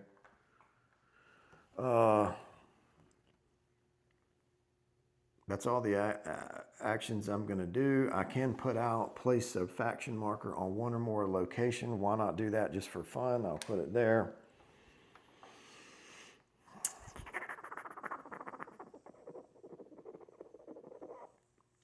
And I guess that's it for me in the autumn. Now, what are they doing in the autumn again? They're going to any autumn. So right here, if this card was the only active card in the region, it is not. and that's it. And they're going to govern. They're going to place one, not one of mine. They're going to place a marker onto the Council of Secrets again. Well, they're going to at least get to take a bonus up here in a second. So we'll see what happens. It's a close game. I mean, it is 11-14. All right, so then they're going to, I did that. They're going to resolve the Council of Secrets. They're going to put four. They're going to put one here. And then 1, 2, 3, where their herald is. But now they get to resolve the castle as if they were getting that bonus. Ooh, they're going to gain an influence. Discard all player cards and faction markers from the council with the most blank. Then place 2 from the reserve on that council. So they're discarding my card, which I've already done, so thank goodness. Discard all cards. So that goes in my discard pile. And then they're going to place 2 influence from the reserve onto that council. It's not going to do anything, I don't believe. It actually will, because now we're going to get to their action. So they're going to take that. That just happened. That was the Council of Secrets. Well, now we can resolve the Council of Oaths because they have 2 influence markers there. Weird how that works out, huh? Watch them beat me on this last little deal. For each influence on the Council of Oaths, oh, this is not going to do anything but help them with the supporters. Okay, so the sim is going to move 1 supporter from the lost pile to its simulacrum board. So 2. And actually 3, because now that they've removed my card, they have the most, so they're going to move 3 supporters to their board. And like I said, guys, totally unnecessary, guys and gals, but I'm just following the steps here. Done. And then they gain a lore, which does allow them to put that, because they had 3, now they're putting this very last card on the top of their deck. Glad that didn't come in any earlier. So now I'm doing my autumn steps. Oh, no, I'm not, because I've already done that. So now we're moving into the winter. Simultaneous cleanup. This is coming here. This is going to the lost pile. These go here. My cards go to the discard pile. I mean, their cards are going to go to the discard pile.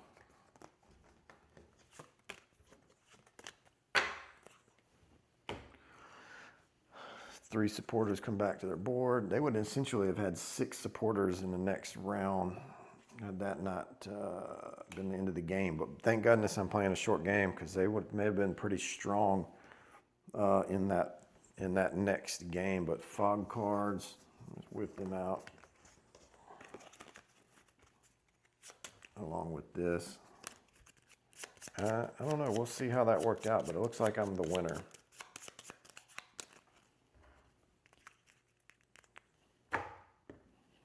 Sorry, guys. This is my OCD kicking in for you. All of this stuff needs to be done. All right, and then that would be it. That would be the end of the game.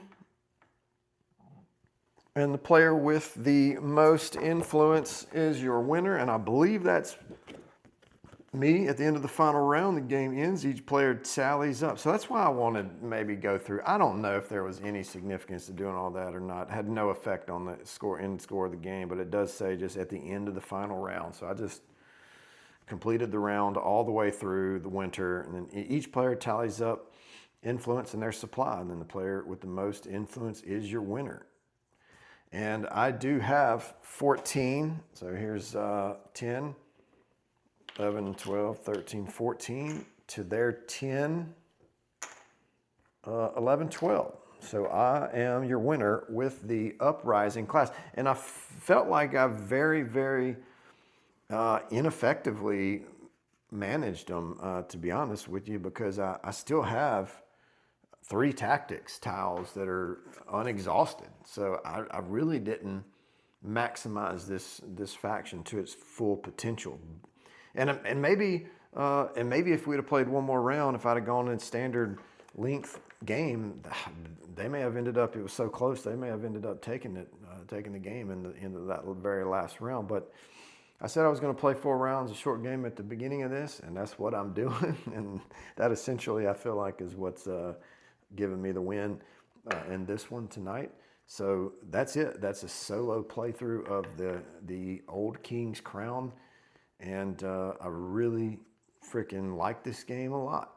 And I appreciate you watching. If you enjoyed the content, please give me a thumbs up and subscribe, and maybe I'll be back, or I hope I'm going to be back with some future content for you. And I appreciate it again. Thank you for watching. Later.